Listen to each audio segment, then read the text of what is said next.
My son invited me onto his yacht by the shore to spend time together, but when I woke up, he was gone and I was locked inside the cabin during a record-breaking heat wave. No water, no power. 110 degrees inside a steel box. He thought the heat would kill an old man. He thought I would just drift away and leave him my fortune. But he forgot one thing. I survived 30 years in the Navy. I do not die when I am told to. I die when I am ready. Before I tell you how I escaped a floating coffin, let me know where you are watching from in the comments below. Hit like and subscribe if you believe that treachery never goes unpunished. My name is Marcus Holloway. Most people in my quiet coastal town just know me as the old man who walks with a cane and keeps his lawn perfectly manicured. They do not know that for 3 decades I was a Master Chief Petty Officer in the United States Navy. They do not know about the nights I spent in the jungle or the days I spent in the desert where the sun felt like a physical weight on your shoulders. I retired to this house on the Florida coast to find peace, not war. I wanted to listen to the waves, not the sound of gunfire. But as I learned the hard way, sometimes the most dangerous enemy isn't the one holding a rifle across a battlefield. Sometimes the enemy has your last name and sits at your dinner table. It was a Saturday morning in mid-June. The weather forecast had been warning us for days about a heat dome settling over the state. The air was thick and heavy like breathing through a wet wool blanket. I was on my front porch cleaning my fishing gear. It is a ritual of mine. Grease the reels, check the line, polish the rods. It keeps my hands busy and my mind sharp. I heard the car before I saw it. A brand new Range Rover engine roaring like a beast tearing up the gravel of my driveway. I didn't look up immediately. I finished oiling the gear on my Shimano reel. Only then did I set it down and watch the vehicle come to a halt. The doors opened and out stepped my son Dante and his wife Chloe. I hadn't seen them in 6 months. The last time we spoke, it ended with Dante screaming that I was a selfish old miser because I wouldn't invest $500,000 in some digital currency scheme involving pictures of monkeys. I had told him then that money is earned by sweat, not by speculation. He had stormed out, and I hadn't heard a word since. But today they looked different. Dante was wearing a linen shirt and boat shoes, trying to look the part of a wealthy heir. Chloe was in a sundress looking like she had just stepped out of a magazine. But I saw the way her eyes scanned my property. She wasn't looking at me. She was looking at the house. She was calculating the square footage. She was estimating the market value. Dad Dante called out, putting on a smile that didn't quite reach his eyes. "You look good, really good." I stayed in my chair. "You are on my property, Dante. State your business." Chloe stepped forward, her heels clicking on the porch steps. "Oh, Marcus, don't be like that. It is almost Father's Day. We realized we have been terrible. We missed you. We wanted to make things right." She held out a basket. It was filled with expensive jams and crackers, the kind you buy at the airport when you forget to get a real gift. I looked at the basket, and then I looked at her. "You drove 4 hours to give me jam?" I asked. Dante laughed nervously. "No, Dad. We came to take you out. I just bought a boat.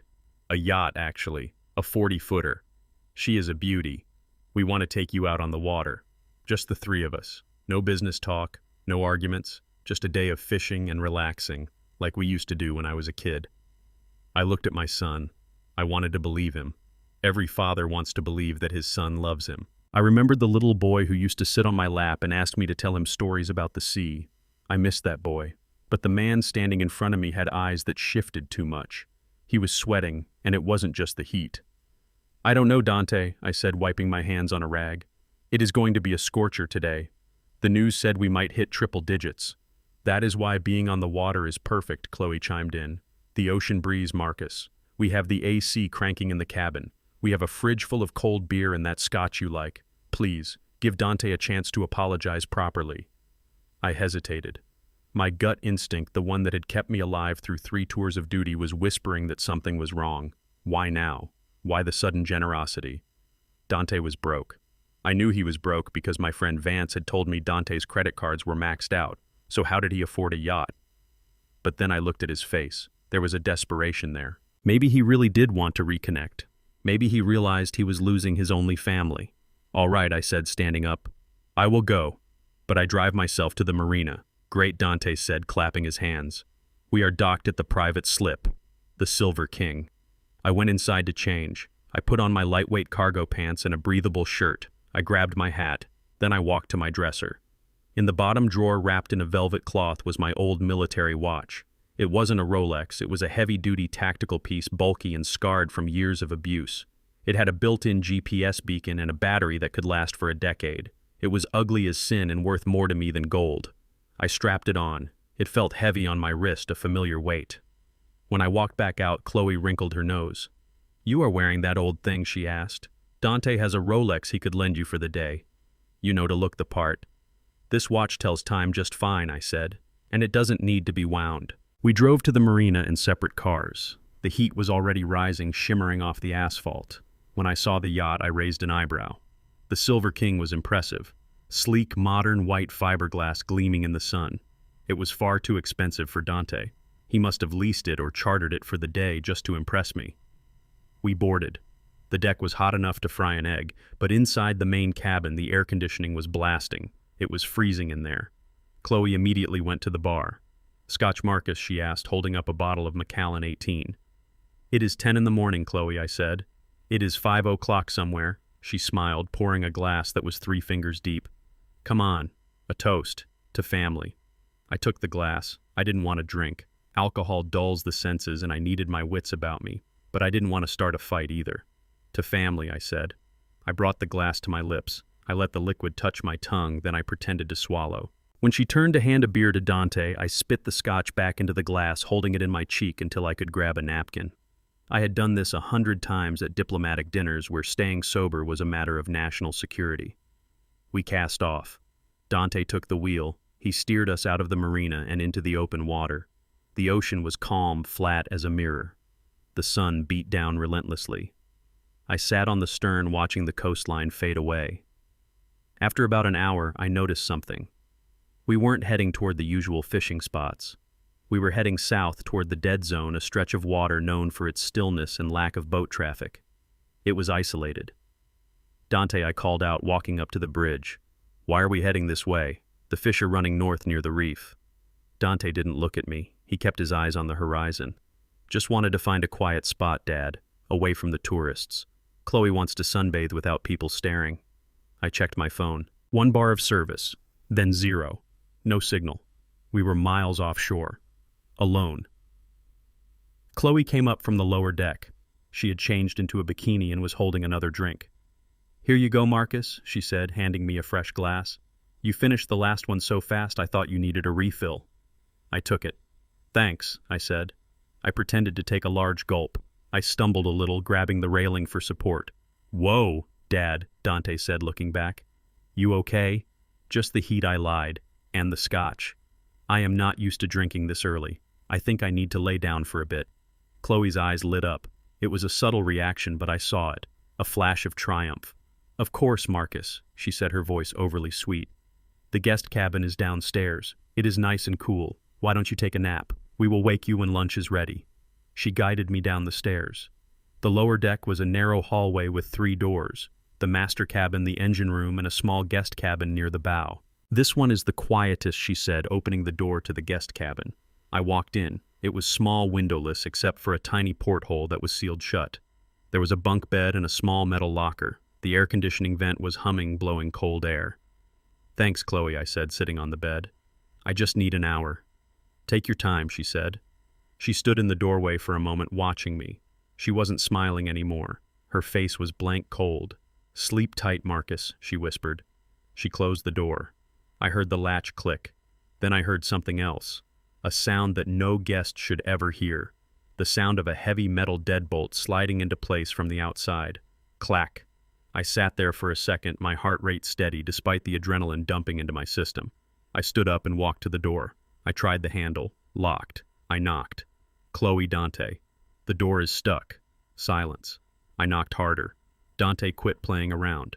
"Open the door." I heard footsteps on the deck above. Then I heard the engines throttle down. The hum of the boat changed. We were drifting. Then the most terrifying thing happened. The air conditioning vent stopped humming. The lights flickered and died. The cabin plunged into darkness, illuminated only by the thin beam of sunlight coming through the tiny porthole. The silence was sudden and absolute. Then I heard the splash. It was the sound of a smaller boat hitting the water. A tender. A dinghy. I pressed my ear against the metal door. I could hear the faint sound of an outboard motor starting up. They were leaving. They had brought me out to the middle of nowhere, locked me in a steel box, cut the power, and left me. I checked my watch. The temperature gauge on the tactical face read 75 degrees. But without the AC and with the sun beating down on the white hull above, that number would climb. It would climb fast. I looked around the small room. No water, no food. Just a bed and a metal locker. I sat back down on the bunk. Most men would panic. Most men would scream and bang on the door until they exhausted their oxygen. But I am not most men. I closed my eyes and took a deep breath. So this is the plan, I thought. A heat stroke, an accident. An old man who got drunk fell asleep and the generator failed. A tragedy. I opened my eyes in the dark. "All right, Dante," I whispered to the empty room. "You want to play survival? Let's play." I checked my watch again. 1100 hours. The heat was coming, and I had work to do. The silence that followed the death of the engines was heavier than the humidity. I lay on the narrow bunk in the guest cabin, my eyes closed but my ears straining against the quiet. I was playing the part of the intoxicated old man, the stumbling father who couldn't handle his liquor. I kept my breathing shallow and rhythmic, the way a man sleeps when the alcohol has pulled him under. But beneath my eyelids, my pupils were moving, tracking every sound from the deck above. I heard the heavy thud of footsteps, Dante's boat shoes squeaking on the fiberglass, Chloe's heels clicking a sharp staccato rhythm. They were moving quickly. There was no laughter now, no clinking of glasses, just the urgent movements of people who had a schedule to keep. Then came the sound that made my blood run cold. It was the distinctive mechanical clank of the generator shutting down. On a yacht like the Silver King, the generator is the heart. It pumps life into the vessel. It powers the lights, the navigation systems, and most importantly, in the middle of a Florida heat wave, it powers the air conditioning. When the generator died, the hum of the AC vent above my head sputtered and ceased. The flow of cool air stopped instantly. The silence in the small windowless cabin became absolute. It felt like the air itself had been sucked out of the room. I waited. I heard the whir of a winch. They were lowering the tender, the small motorized dinghy attached to the stern. Jump in Chloe's voice drifted down through the ventilation shaft. "Hurry up, Dante. I don't want to be here when he wakes up." "He won't wake up," Dante replied, his voice trembling slightly. "Not with the amount of scotch he drank. By the time he realizes what is happening, it will be too late." The splash of the tender hitting the water was loud. Then the pull of the starter cord. The outboard motor coughed once, then roared to life. I lay there for 10 seconds longer, counting the beats of my own heart. I listened as the sound of the small motor faded into the distance, growing fainter and fainter until it was swallowed by the vast indifference of the ocean. They were gone. I opened my eyes. The cabin was pitch black save for the thin beam of cruel sunlight slicing through the sealed porthole. I sat up. The first thing I noticed was the temperature. It had only been a few minutes since the AC died, but the difference was already palpable. A boat is essentially a fiberglass shell sitting in direct sunlight. Without cooling, it becomes a greenhouse, a solar oven. And today, with the mercury outside hitting 105 degrees, that oven was set to broil. I swung my legs off the bunk and moved to the door. I knew it was locked. I had heard the click earlier, but I had to check. I had to know what I was up against. I grabbed the handle. It was cold steel. I turned it. It didn't budge. It wasn't just locked. There was no give, no rattle. I pressed my shoulder against it and shoved. I am 73 years old, but I still have the shoulders that carried rucksacks through the Mekong Delta. I put my weight into it. Solid. I ran my fingers along the edge of the frame. I realized with a sinking feeling what they had done. This wasn't a standard privacy lock. They had barred it from the outside. A steel crossbar dropped into brackets. It was a modification, a customized trap. This was premeditated. Dante didn't just rent a boat for a day trip. He prepared a cell. I took a step back and assessed my environment. The cabin was roughly 8 feet by 10 feet. The walls were padded with beige vinyl. The floor was carpeted. It was designed for comfort, but stripped of power and air, it was a padded coffin. Water. That was the first priority. The heat was already rising. I could feel the sweat prickling on my forehead. I needed hydration. I turned to the small mini-fridge built into the cabinetry. I prayed to a god I hadn't spoken to in years that Dante had been lazy, that he had forgotten to empty it. I pulled the door open. The light inside didn't turn on because the power was cut. I reached into the darkness expecting to feel the cold glass of water bottles or the aluminum of soda cans. My hand met empty wire racks. I felt around frantically. Nothing. I checked the side door shelves. Nothing. It was bone dry. I stood up and slammed the fridge door shut. The sound echoed in the small space. They had stripped it. They had removed every single bottle, every single drop of liquid. This wasn't just abandonment. This was torture. I leaned against the wall and felt the heat radiating through the hull. The sun was beating down on the deck directly above my head. The white fiberglass was absorbing the solar radiation and transferring it straight into this metal box. I checked my tactical watch. The temperature gauge was climbing. 80 degrees, 82. It was rising by the minute. I sat back down on the bunk. The air was starting to feel heavy, stagnant. The smell of diesel fuel and old carpet was becoming suffocating. My mind raced. They want me to die of heat stroke, hyperthermia. It is a clean way to kill. No bullets, no bruises, no poison in the blood. Just an old man who got drunk, passed out, and died when the yacht systems tragically failed. A terrible accident. Dante would cry at the funeral. Chloe would wear black and hide her smile behind a veil. They would sue the charter company for negligence and collect the settlement along with my life insurance. It was brilliant, it was evil, and it was happening right now.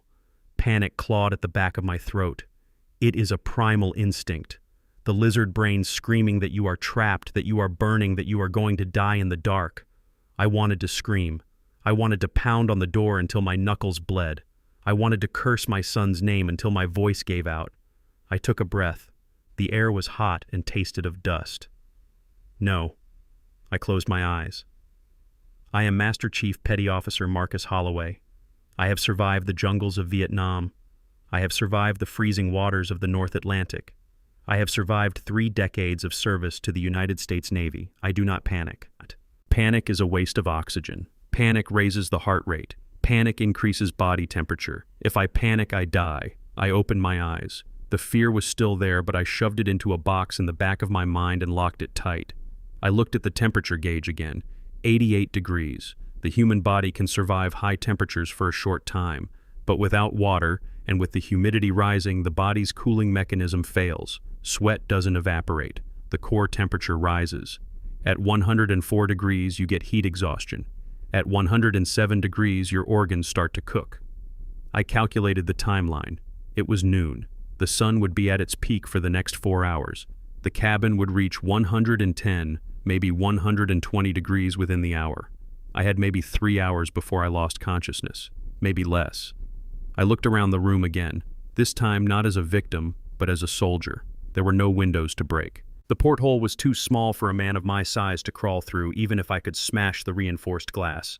The door was barred. The walls were steel-plated behind the vinyl. I was in a kiln. But every ship has a weakness. Every vessel has a system. I looked at the ceiling, the air conditioning vent. It was a small square grate, maybe 10 inches by 10 inches, too small to crawl through. I looked at the floor. The carpet was glued down. Then I looked at the wall adjoining the engine room. The guest cabin on a 40-footer is usually tucked right up against the bulkhead of the engine compartment. I placed my hand on the wall. It was hot, hotter than the others. The engines had been running hard for an hour. The iron blocks on the other side of that wall were radiating heat like a furnace. But where there are engines, there is air intake. Where there are engines, there is bilge access. I knelt down on the floor. I pulled the small pen light from my pocket. I always carry a light. Another habit from the Navy. I shined it under the bunk. There, bolted into the floorboards, was a small inspection hatch. It was meant for mechanics to check the hull integrity or access the bilge pumps. It was small, maybe 18 inches wide, but it led to the bilge, the crawl space beneath the deck. The bilge would be filthy. It would be full of oil and seawater. It would be cramped, but it would be wet. And right now, wet meant alive. I wiped the sweat from my eyes. Dante thought he had locked me in a room. He forgot that a ship is a living thing. He forgot that I know ships better than I know my own son. I pulled the multi-tool from my belt. I unfolded the screwdriver. The heat was oppressive now. My shirt was soaked. My mouth was dry as sandpaper. I looked at the screws on the inspection hatch, rusted, painted over. I smiled a grim, tight smile. You want to cook me, Dante? You want to see if the old man can take the heat? I jammed the screwdriver into the first screw head. Let's see who burns first. The heat inside the cabin was no longer a weather condition, it was a physical predator. It had weight. It had texture. It pressed against my eardrums and settled deep in my lungs, making every breath feel like I was inhaling broken glass. I looked at the tactical watch on my wrist. The digital display seemed to shimmer in the low light. 122 degrees Fahrenheit, 50 degrees Celsius. In the Navy, they teach you that the human body is a machine. It has coolant systems. It has pumps. It has regulators. But like any machine, if you run it past the red line for too long, the gaskets blow. My skin had stopped sweating 10 minutes ago. That was the first warning sign. When you stop sweating, it means your body has run out of water to give. It means your internal temperature is climbing toward the point of no return. The headache started at the base of my skull, a rhythmic thumping that matched the slow, heavy beat of my heart. Thump, thump, thump. I sat on the floor with my back against the metal inspection hatch I had just pried open. The air down here was stagnant and smelled of diesel fuel and old grease, but it was marginally cooler than the air trapped against the ceiling. Heat rises. That is basic physics. If I stood up, my head would be in the kill zone. So I stayed low. I became a creature of the floor. I needed to lower my core temperature. I needed to cool the blood flowing to my brain before the neurons started to misfire and cook. I looked around the room through the haze of heat that was starting to blur my vision. The luxury curtains. Chloe had bragged about them earlier. Italian silk, she said, hand-stitched. They hung over the fake porthole purely for decoration, blocking nothing but the steel hull. I crawled over to them. My movements were sluggish. My joints felt like they were filled with sand. I grabbed the expensive fabric and pulled. I didn't care about the cost. I didn't care about the damage deposit. I ripped them off the rod with a savage grunt, tearing the silk down the middle. I dragged the bundle of cloth back to the inspection hatch. I shone my penlight into the hole. Down there in the bilge, about 2 feet below the deck, was the dirty secret of every boat. Bilge water. It is a foul mixture of seawater leaking through the shaft seals, condensation dripping from the hull, and oil leaking from the engines. It is toxic. It is filthy. It smells like a mechanic's rag that has been left in the sun for a week. But it is liquid. And liquid conducts heat away from the body 25 times faster than air. I shoved the silk curtains into the hole. I pushed them down into the black sludge until they were soaked through. I let them absorb the filth. When I pulled them out, they were heavy, dripping with gray slime and smelling of hydrocarbons. To anyone else, this would be disgusting. To a man dying of heat stroke, it was salvation. I stripped off my shirt. I wrapped the wet, chemical-soaked silk around my neck, covering the jugular veins. I wrapped another piece around my head. I shoved the rest into my armpits and groin, where the major arteries run close to the surface. The shock of the wet cloth made me gasp. It wasn't cold water. It was lukewarm soup. But compared to the 120-degree air, it felt like ice. I lay back on the carpet, spreading my limbs out like a starfish to maximize surface area. Now came the hard part. The waiting. I closed my eyes and focused on my breathing. In the Navy survival school known as SEER, they teach you to control the panic. Survival, evasion, resistance, and escape. I was in the resistance phase. I was resisting the urge to pass out. Box breathing. In for 4 seconds. Hold for 4 seconds. Out for 4 seconds. Hold for 4 seconds. In. 2, 3, 4. The smell of the diesel fumes from the wet rags was making me nauseous. My stomach cramped violently, trying to reject the heat. I swallowed the bile. I couldn't afford to vomit. Vomiting loses fluids. Losing fluids means death. Hold. 2, 3, 4. My mind started to drift. The heat does that. It loosens the anchors of reality. I wasn't on the yacht anymore. I was back in the Mekong Delta, lying in the mud, waiting for a patrol to pass. The heat was the same. The smell of rot was the same. Out. 2, 3, 4. No. Focus, Marcus. You are not in Vietnam. You are in Florida. You are in a box built by your son. Dante. The name floated through my mind like a curse. I pictured him on the tender, speeding away toward the shore. He would be drinking a cold beer right now. He would be laughing with Chloe, telling her how easy it was. The old man is gone. The inheritance is ours. Anger is a fuel, but it burns hot. I couldn't afford the heat of anger right now. I needed the cold ice of discipline. I checked my watch again. Or I tried to. The numbers were swimming. Was it 1,300 hours? 1,400. Time was losing its meaning. Then the room changed. The darkness of the cabin seemed to brighten. The oppressive white walls faded away. I saw her in the corner of the room. Beatrice, my wife. My beautiful Beatrice, who had been gone for 10 years. She was wearing the yellow sundress she wore to the church picnic in 1995. She looked cool. She looked radiant. She wasn't sweating. She was standing by the door smiling at me with that gentle patience she always had when I came home from a long deployment. "Marcus," she said, her voice soft as a breeze. "You look tired, baby." I blinked. The sweat stung my eyes. "B," I croaked. My voice was a dry rasp. "What are you doing here?" "I came to get you," she said, reaching out a hand. "It is hot in here, Marcus. It is so hot. Why don't you just let go? Come with me. It is cool where I am. There is a breeze. There is iced tea." I stared at her. She looked so real. I could smell her perfume, lavender and vanilla, cutting through the stench of the diesel. I wanted to go to her. God help me, I wanted to take her hand. My body was screaming for release. It would be so easy to just close my eyes and drift away, to stop fighting, to let the heat take me. "Just sleep, Marcus," she whispered, taking a step closer. "You fought enough wars. You raised a son. You did your duty. You can rest now. Rest." The words sounded like a lullaby. I lifted my hand toward her. My fingers were trembling. But then I saw it. Behind her, standing in the shadow, was Dante. He wasn't smiling. He was checking his watch. He was waiting for me to take her hand so he could cash the check. If I died, I lost. If I died, they won. They would take my house. They would take my money.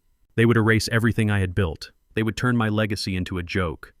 "No," I whispered. Beatrice's smile faltered. "Marcus, baby, please." "No, Beatrice," I said louder this time, forcing the hallucination to shudder. "I can't come with you. Not yet." "Why?" she asked, looking sad. "Because I have a job to do," I growled. "I have to teach the boy a lesson." I squeezed my eyes shut. I bit down on my lip until I tasted the copper tang of blood. The pain was sharp.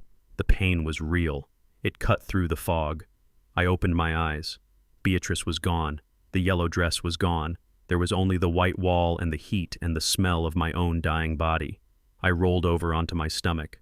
The movement made the room spin. I dry-heaved my stomach, convulsing around emptiness. "I am not dying today," I hissed into the carpet. "I am Master Chief Marcus Holloway, and I do not give permission for this ship to be my coffin." I looked at the inspection hatch again, the dark hole leading into the bowels of the boat. I had cooled down enough to think. The rags had bought me time. But time was running out. The cabin was getting hotter. If I stayed here, I would die. I needed to move. I needed to get out. The door was impossible. The porthole was impossible. That left only one way. I shined my light into the bilge hole. It was tight. It was filthy. It was a maze of pipes and wires and structural ribs, but it led to the engine room, and the engine room had ventilation shafts. Big ones. I dragged myself toward the hole. "I am coming for you, Dante," I whispered. I shoved my head into the darkness. The heat was waiting, but so was the devil. And today, I was the devil. The darkness under the floorboards was not empty. It was filled with the smell of stagnant oil and the hum of my own blood rushing in my ears. I was in the bilge, the lowest point of the vessel, the gut of the beast. It was cramped, barely high enough for me to crawl on my elbows and knees, dragging my body through a sludge of grease and seawater that coated my skin like a second layer of sweat. But it was here, amidst the filth, that I found my salvation. I shined my penlight upward. There it was. The intake shaft for the starboard engine. A yacht like this breathes through massive vents on the side of the hull. Those vents lead to ducts, and those ducts lead to the engine room. If I could get into that duct, I could crawl up and out onto the deck. But there was a problem. A heavy steel mesh grate blocked the opening. It was held in place by 4 industrial screws. They were painted over rusted by the salt air and tightened by a machine. I reached for my belt. It was an old Navy-issue web belt, the kind with a solid brass buckle and a sliding lock. I took it off. The buckle was thick with a flat edge. It wasn't a screwdriver, but in the hands of a desperate man, it was a tool. I jammed the edge of the brass buckle into the slot of the first screw. The rust crunched. I applied torque. My hands were slippery with oil and sweat. The buckle slipped, gouging a deep trench into my thumb. I didn't feel the pain. Pain is just information. It tells you the body is alive. I wiped my hand on my pants and tried again. I gritted my teeth until my jaw ached. I channeled every ounce of frustration, every ounce of rage at Dante and Chloe into that small piece of brass. "Turn," I commanded.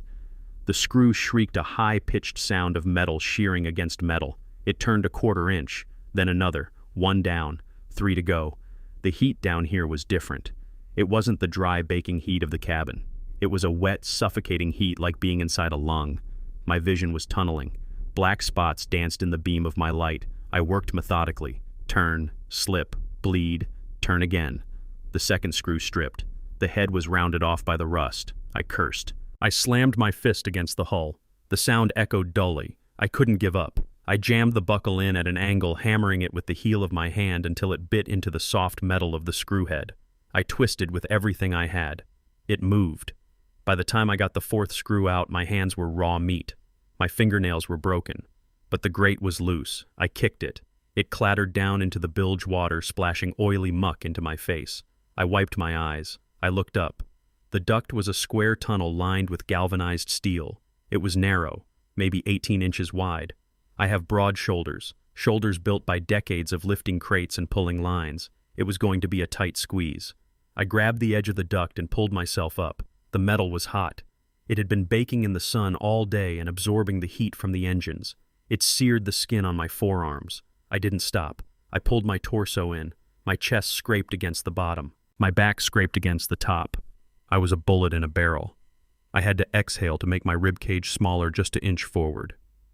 I crawled, inch by inch. The air inside the tube was dusty and hot. It tasted of fiberglass insulation. My panic tried to rise again. Claustrophobia is a primal fear, the fear of being stuck, the fear of dying wedged in a metal throat, unable to move forward or backward. I closed my eyes. I remembered the training. I remembered the underwater demolition drills where they tied your hands and feet and threw you into the pool. You don't fight the water. You become part of it. I didn't fight the tube. I became the tube. I wiggled my hips. I pulled with my fingertips. I pushed with my toes. My shirt tore. The skin on my back peeled away against a rivet. I left a trail of blood and sweat on the galvanized steel. Forward. Always forward. Then I saw it. A change in the light. It wasn't the harsh white of the sun. It was the soft blue of moonlight. I reached the end of the duct. There were louvers here, angled slats to keep the rain out. I punched them. They were plastic. They shattered easily. I pushed my head out. The air that hit my face was like a benediction. It was warm and humid, but compared to the hell I had just crawled out of it, felt like the breath of God. I pulled my shoulders through, then my hips. I tumbled out onto the teak deck of the Silver King. I lay there for a long time staring up at the stars. My chest heaved. My body was shaking violently, the adrenaline crash mixing with severe dehydration. I was alive. I rolled over and looked around. The yacht was drifting. The lights were off. It was a ghost ship floating in the black void of the Atlantic. I stood up. My legs wobbled. I had to grab the railing to keep from falling. I looked at the bridge. The radio was there. I could call the Coast Guard. I could fire a flare. I could wait for a helicopter to come and pluck me from the deck. I took a step toward the radio. Then I stopped. If I called for help, Dante would win. He would say it was an accident. He would say the generator failed and the door jammed. He would play the relieved son. He would cry on camera. He would take me home and put me in a nursing home, claiming I was too old and confused to look after myself. He would finish the job slowly with pills and neglect. No. To beat a monster, you have to become a ghost. I looked at the water. It was black and calm. The shore was a distant line of twinkling lights on the horizon. I checked my GPS watch. 2 miles. 2 miles is a warm-up for a SEAL. But for a 73-year-old man who hasn't had water in 10 hours, who has been baked in an oven and flayed in a metal tube, it is a marathon. But I had something Dante didn't know about. I had rage. Rage is a powerful fuel. It burns cleaner than gasoline. I walked to the stern.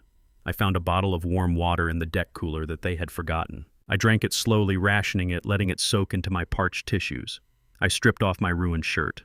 I took off my shoes. I kept my pants and my belt. I kept the watch. I climbed over the railing. I didn't dive. I slipped into the water silently. No splash, no sound. The water was warm, but it felt refreshing on my burns. The salt stung my cuts, a sharp reminder that I was still in the fight. I oriented myself toward the lights. I started to swim. breaststroke. Efficient. Quiet. Head up. 1 stroke. Glide.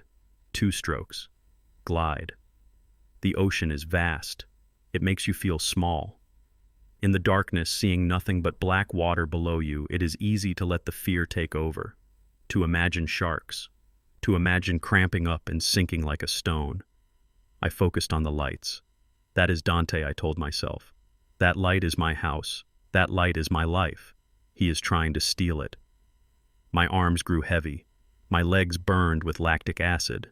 My thirst returned with a vengeance amplified by the mouthfuls of salt water I accidentally swallowed. A mile in my left calf seized up, a cramp so painful it made me gasp and take in water. I coughed, sputtering. I went under.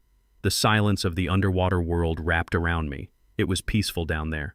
I kicked to the surface. I floated on my back. I massaged the knot in my muscle. Not today, I whispered to the stars. Not today. I rolled over and started swimming again. I thought about Chloe's smirk. I thought about Dante's weak handshake. I thought about the lock clicking shut. I used their faces as paddles. I used their betrayal as a kickboard. I swam until my mind went blank. I swam until I was just a machine of bone and sinew moving through the liquid dark. And then my foot touched sand. I stood up. The water was waist deep. I stumbled forward, falling onto my hands and knees in the surf. I crawled up the beach, dragging my body out of the ocean like some prehistoric creature evolving for the first time. I collapsed on the dry sand. I was shaking. I was freezing now, despite the heat. I looked back at the ocean. Somewhere out there, the Silver King was drifting empty. Let them find it, I thought. Let them find the empty tomb. I rolled onto my back and closed my eyes. I was alive. And now the real hunt began. The sand was cold against my cheek when I woke up. It was a gritty, abrasive cold that felt like sandpaper scrubbing away the layers of skin I had lost in the ventilation duct. I opened one eye. The sky was bleeding purple and orange, the bruise of a sunrise over the Atlantic.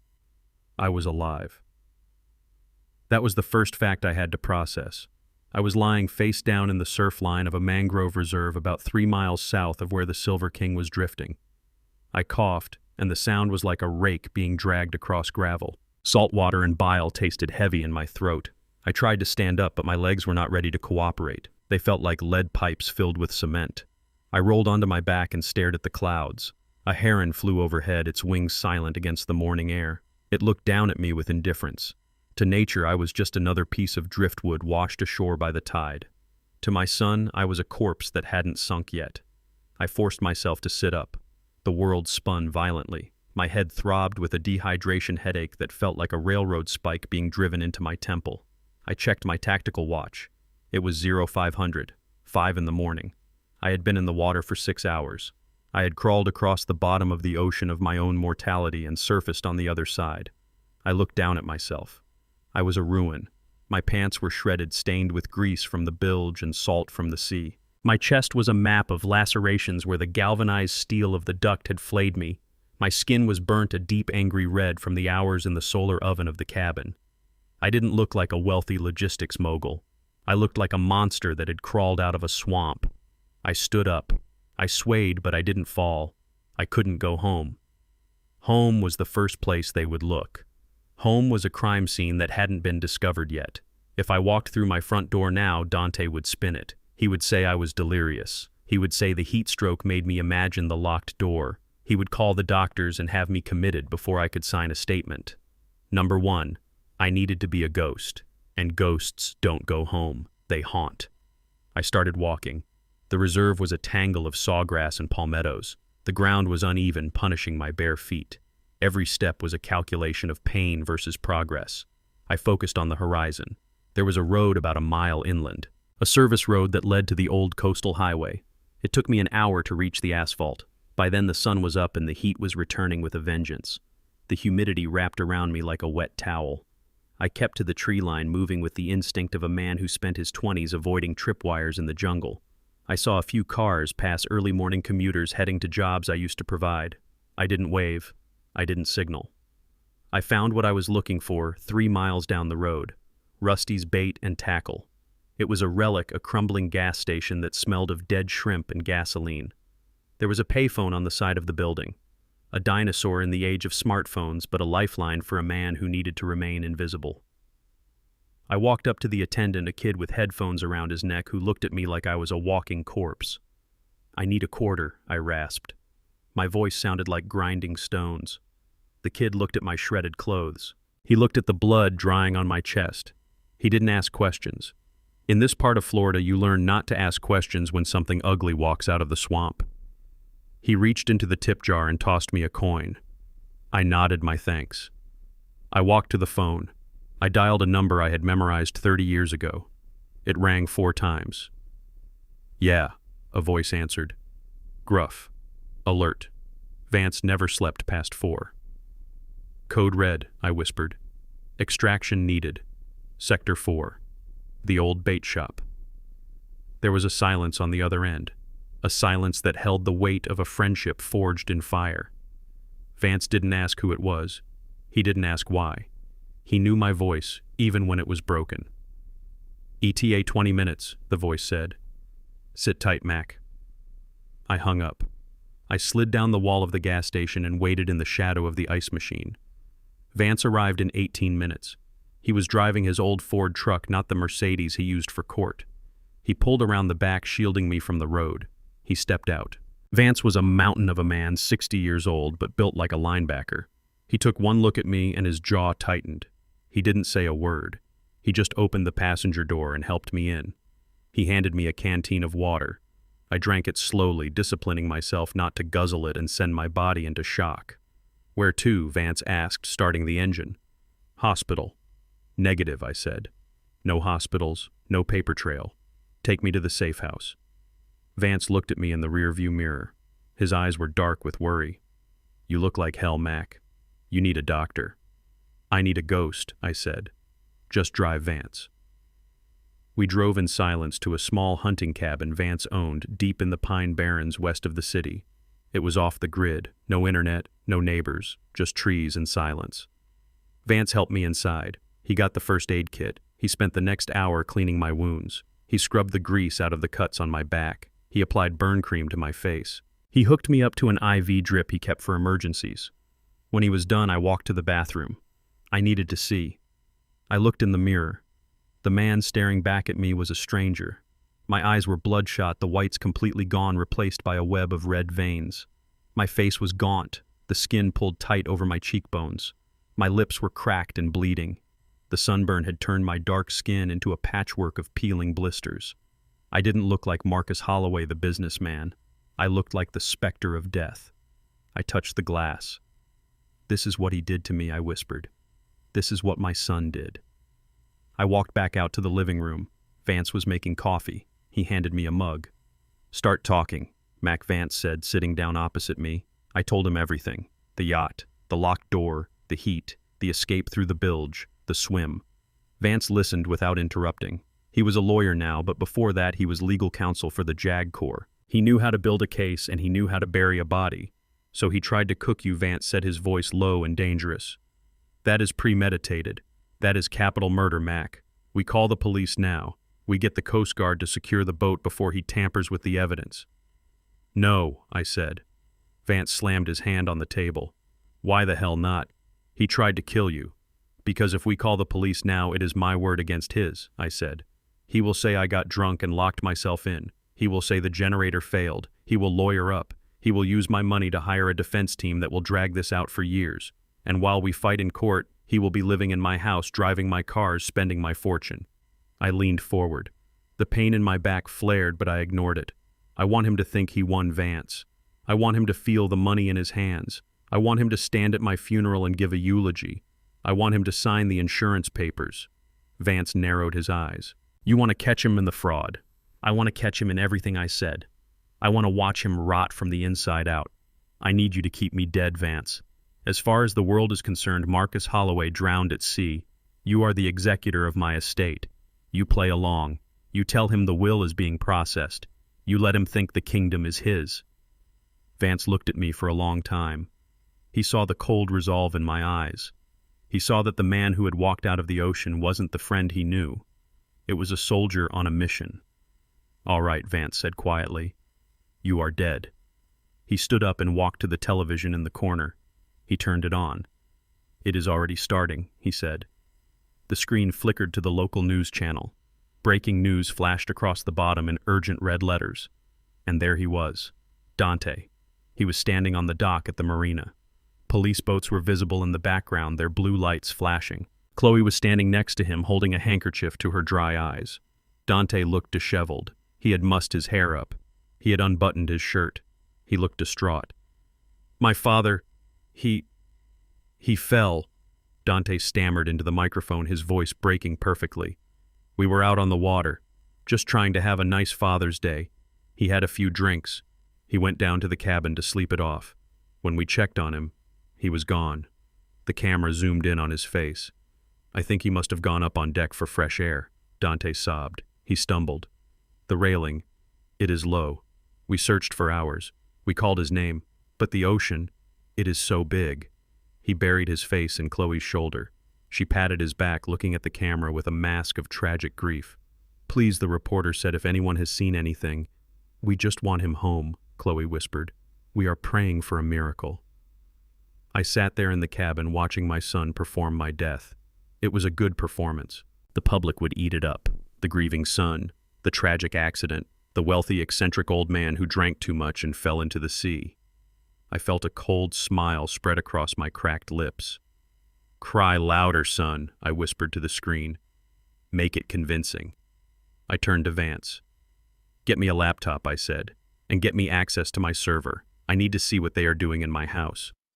Vance nodded. He walked to his bag. I looked back at the screen. Dante was being led away by a police officer looking frail and broken. He thinks the story is over. He thinks the credits are rolling. He doesn't know that this is just the opening scene. The ghost has returned, Dante, and I am going to haunt you until you beg for the hell I just escaped. The oatmeal tasted like wet paper. It was lukewarm and flavorless, a gray sludge that Vance had prepared for me because my throat was still too raw to handle solid food. I sat in the corner of the safe house wrapped in a wool blanket that smelled of cedar and mothballs. The only light in the room came from the flickering screen of a small television set perched on a milk crate. It was casting long, dancing shadows against the log walls, turning the mounted deer heads into grotesque, silent observers. I swallowed a spoonful of the gruel, wincing as it slid past the burns in my esophagus. Every swallow was a reminder. Every breath that wheezed in my chest was a testament to the hell I had crawled out of. Vance was sitting by the window cleaning a handgun. He didn't look at me. He didn't have to. We had served together long enough to know when silence was the only respectful language. He knew I was watching the news. He knew I was watching my own obituary being written in real time. The local news anchor, a young woman with too much hairspray and a practiced solemnity, looked into the camera. "Breaking news tonight in the search for missing logistics tycoon Marcus Holloway. The Coast Guard has expanded their search radius to 50 miles off the coast of Key West, but officials say hope is fading fast as we approach the 48-hour mark." The screen cut to footage from the marina. It was a circus. News vans, police cruisers, and onlookers pressing against the yellow tape. And there, in the center of the storm, were the stars of the show, Dante and Chloe. They stood on the dock, the Silver King bobbing gently in the background. My son was wearing a wrinkled button-down shirt, the top collar undone to show just the right amount of distress. His hair was messy. He looked like a man who hadn't slept in days. It was a good look. It was calculated. Dante stepped up to the microphones. He cleared his throat. I watched his hands. They were shaking. To the public, that looked like grief. To me, it looked like the tremors of a coward who knows he has crossed a line he can never uncross. "We just want him home," Dante croaked into the microphone, his voice cracking perfectly. "My father is a strong man. He served this country for 30 years. If anyone can survive out there, it is him. But the heat, the ocean." He paused, wiping a hand across his face. I should have watched him closer. I should have been there when he went down to the cabin. I blame myself. I will always blame myself. I sat in the dark safe house and felt a cold stone settle in my gut. He was blaming himself not because he failed to save me, but because he failed to make sure I was dead before he drove away. He was acting out the guilt of a murderer and selling it as the guilt of a negligent son. Then the camera panned to Chloe. She was the masterpiece of this performance. She was wearing black. A simple dress, modest, understated. But on her face, she wore a pair of oversized Gucci sunglasses. dark lenses that hid her eyes completely. She held Dante's arm, clinging to him like a vine choking a tree. She didn't speak. She just nodded when Dante spoke. She dabbed at her cheeks with a tissue. "Take off the glasses, Chloe," I whispered to the screen. "Let me see your eyes." But she wouldn't. I knew why. The eyes never lie. The mouth can smile, the voice can break, but the eyes are the window to the soul. And Chloe's soul was a cash register. If she took off those glasses, the cameras would see that her eyes were dry. They were calculating. They were bored. She was hiding the lack of tears behind $500 of Italian plastic. The reporter came back on screen. Authorities say the heat wave, which has claimed 3 lives in the county so far, is the biggest factor working against the survival of the 73-year-old veteran. Police are treating this as a tragic accident pending further investigation. I used the remote to mute the television. The silence rushed back into the room, heavy and suffocating. Vance looked up from his gun. "They are good, Mac," he said quietly. "They are selling it. They are buying time," I rasped. "They need a body or a certificate of presumed death. They can't cash the checks without paper." I pushed the bowl of oatmeal away. My appetite was gone, replaced by a hunger for something else. Information. "Pass me the laptop, Vance." He handed me a ruggedized laptop, the kind we used in the field. I opened it, and the blue glow illuminated my scarred face. My fingers were stiff, the tips burnt and raw, but I could still type. I could still hunt. I didn't need to be a hacker to get into Dante's life. I didn't need complex code or brute force algorithms. I just needed to be a father who paid the bills. Dante had never paid for his own phone plan. He had never paid for his own cloud storage. Since he was in college, he had been on my family plan. I paid the bill every month. I controlled the account. And because Dante was lazy and entitled, he used the same password for everything. The name of his first dog followed by his birth year. I logged into the provider portal. I navigated to the family sharing settings. I clicked on Dante's device. Access iCloud backup. The screen loaded slowly, the progress bar crawling across the screen.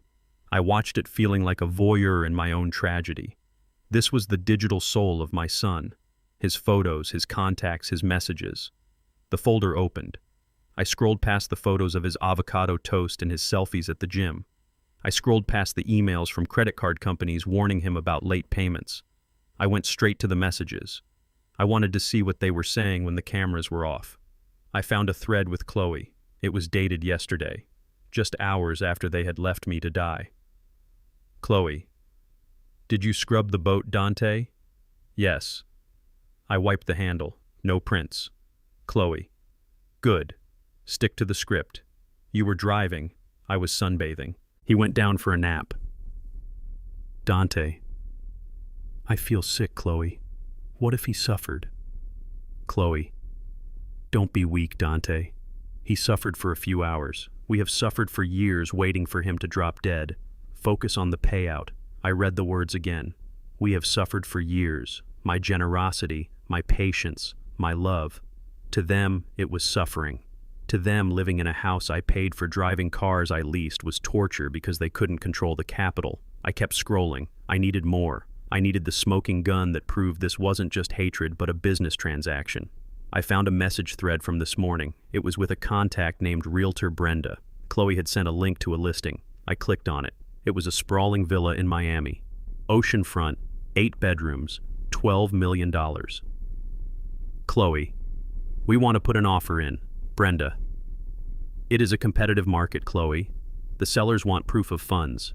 Can you show liquidity?" Chloe, "We have a significant liquidity event happening this week. The funds will clear in 7 days. Can you hold it with a deposit, Brenda?" "How much of a deposit, Chloe?" $50,000. I can wire it tomorrow. The rest comes from the estate settlement. It is guaranteed. I stared at the screen. A significant liquidity event. That was me. I was the event. My death was the transaction that would clear the funds. They hadn't even waited for the Coast Guard to call off the search. They hadn't even waited for a memorial service. They were shopping for mansions while I was supposedly floating dead in the Atlantic. The timestamp on the message was 8:00 a.m. 2 hours before they went on television to cry about wanting me home. I felt a laugh bubble up in my chest, but it turned into a cough. It rattled my ribs. Vance looked over. "You find something." I turned the laptop around so he could see. They are buying a house, Vance, I whispered. $12 million. They are using my life insurance as a down payment. Vance read the messages. His face hardened into stone. He racked the slide on his handgun, a sharp metallic sound.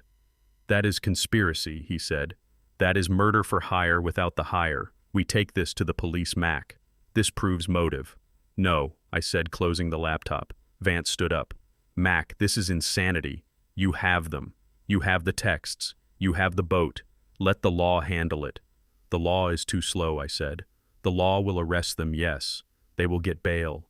They will hire lawyers. They will drag me through a trial for 2 years. They will say the texts were hypothetical. They will say they were just planning for the future. I stood up. My legs were shaky, but I forced them to hold my weight. I walked to the window and looked out at the dark woods. I don't want them in a cell, Vance. Not yet. A cell is too safe. A cell has a bed. A cell has meals. What do you want then? Vance asked. I want them to feel it, I said. I want them to feel the heat. I want them to think they won. I want them to move into that house. I want them to spend the money. I want them to climb so high that when I kick the ladder out, the fall shatters every bone in their bodies. I turned back to him. They called me a liquidity event, Vance. They reduced my life, my 30 years of service, my sweat and my blood to a bank transfer. I walked over to the table and picked up the bowl of cold oatmeal. I ate a spoonful. It tasted bitter now. It tasted like fuel. Keep watching the accounts, I said. Let the deposit go through. Let them wire the money for the villa. But that is your money, Vance said. No, I said. That is the bait. I looked at the TV screen where the news loop was playing again. Dante was wiping his eyes. Chloe was adjusting her sunglasses. They want a performance, I said. I will give them a performance. But the third act is going to have a twist they never saw coming. I lay back down on the cot. The pain in my back was a dull roar, but my mind was clear. Crystal clear. Sleep well, Dante, I whispered into the dark. Dream of your mansion. Dream of your millions. Because when you wake up, the nightmare begins. And this time, I am the one locking the door. The safe house smelled of old pine and gun oil, a scent that usually brought me peace, but tonight it smelled like a crime scene. I sat at the rough-hewn kitchen table, the wood scarred by years of hunters cleaning their knives. My own wounds were bandaged, hidden under a flannel shirt Vance had lent me, but the pain was still there. It was a dull throb in my back where the galvanized steel had flayed me, a reminder that I was mortal. But the pain in my chest was different. It wasn't physical. It was the heavy, cold weight of a truth I had been denying for 3 days. Vance walked in from the back room carrying a banker's box filled with files. He looked tired. His eyes were rimmed with red and his tie was loosened. He dropped the box on the table. It landed with a heavy thud that rattled the coffee mugs. We have the financials, Mac, Vance said, pulling out a chair. It is worse than we thought. I looked at the box. How bad, Vance? Did he drain the operating accounts? He tried, Vance said, opening a folder. He made transfers, small ones at first. 5,000 here, 10,000 there. Crypto exchanges, NFT marketplaces, the usual gambling for the digital age. But the bank flagged them. Your fraud protection is military-grade, Mac. They froze the big transactions before they could clear. I nodded. I had set those protocols up years ago. I knew Dante was reckless, but I never thought he was malicious. Just stupid. So he is broke, I said. That is why he did it. He needed the inheritance to cover his debts. Vance shook his head. He pulled out a thick document bound in blue paper. He slid it across the table toward me. It isn't just about debt, Mac. It is about leverage. Look at this. I picked up the document. The cover page read, Apex Life Insurance, policy number 894-221-X. I frowned. I didn't recognize the company. My estate planning was handled by a firm in New York. I had a standard policy sure enough to cover taxes and leave a legacy for charity. But this was different. I flipped the page. Insured Marcus Holloway.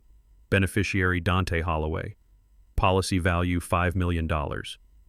I stared at the number. 5 million. I didn't authorize this, I said, my voice low. I haven't signed a new policy in 10 years. Look at the signature page, Vance said, pointing to the bottom line. I turned to the last page. There it was.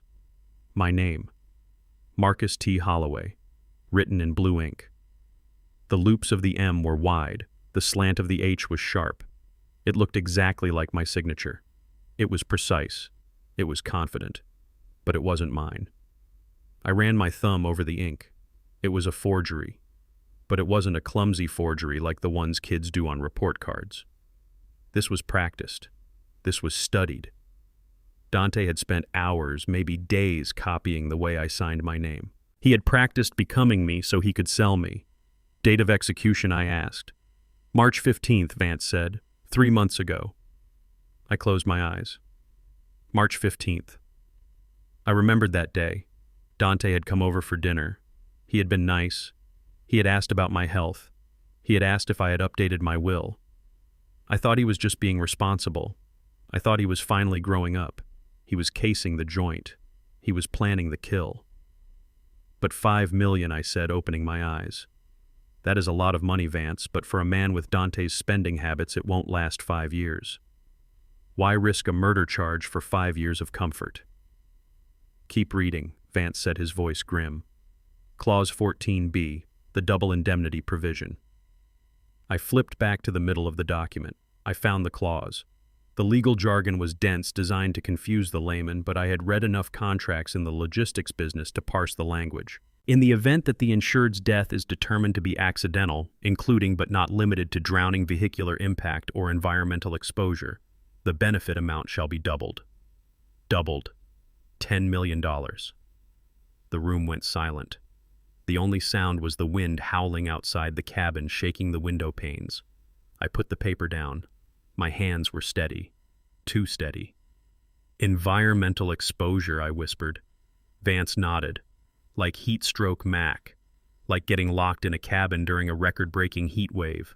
Or drowning after falling overboard. I looked at the wall, but I wasn't seeing the wood. I was seeing the yacht. I was seeing the layout. The remote location. The locked door. The cut power. It wasn't just a murder. It was a business transaction. If he had poisoned me in my sleep, it would have been natural causes or suspicious. The payout would be 5 million. If he had shot me, it would be an investigation. But an accident. A tragic accident on the high seas. An old man succumbing to the elements. That was the golden ticket. He didn't just want me dead, Vance, I said, my voice turning into a growl. He wanted me to suffer. He needed me to die in a specific way to trigger the multiplier. He cooked me in that boat because I was worth twice as much if I died sweating than if I died sleeping. That is why he took you out on the water, Vance said. That is why he waited for the heat wave. He was tracking the weather, Mac. He was waiting for the hottest day of the year to cash you in. I felt a coldness spread through my chest that had nothing to do with the temperature. It was the death of hope. For 3 days I had held on to a tiny shred of doubt. Maybe he panicked. Maybe it was Chloe's idea and he just went along with it. But this required paperwork. This required planning. This required him to look me in the eye for 3 months knowing that I was walking around with a price tag on my head. He turned me into livestock, I said. He fattened me up and waited for the market price to peak. I stood up. I walked to the fireplace. The embers were dying, turning to ash. I felt like those embers. The fire of my love for my son was gone. All that was left was gray dust. Vance watched me carefully. We can take this to the DA, Mac, he said. This is fraud. This is motive. We nail him now. No, I said. Vance sighed. Mac, you are playing a dangerous game. If he finds out you are alive before we strike. He won't, I said. He is too arrogant. He thinks he is the smartest man in the room. He thinks he pulled off the perfect crime. I turned back to the table. I picked up the policy. $10 million. That is the number. That is the value of my life to him. I looked at Vance. Let him file the claim. Vance's eyes widened. What? Let him file the claim, I repeated. Let him submit the death certificate. Let him sign the affidavit swearing that I died by accident. Let him reach for that $10 million. But why, Vance asked. Because attempted murder is hard to prove without a body, I said. A good lawyer could argue he just forgot to unlock the door. That he panicked. He could get manslaughter. He could get 5 years and be out in 2. I slammed the policy down on the table. But insurance fraud on a $10 million policy, that is federal. That is wire fraud. That is 20 years minimum. And if he signs that claim while I am standing in the back of the room breathing, I smiled. It was a smile that didn't reach my eyes. It was the smile of a shark that has just smelled blood in the water. Then I own him, Vance. I own his freedom. I own his future. I own every breath he takes for the rest of his miserable life. Vance looked at the document, then back at me. He saw the shift. He saw the father die and the Master Chief take over. "You are going to let him dig his own grave," Vance whispered. "I am going to hand him the shovel," I said. I sat back down. I pulled the laptop toward me. "Is the funeral scheduled?" I asked. "Saturday," Vance said. "At the estate.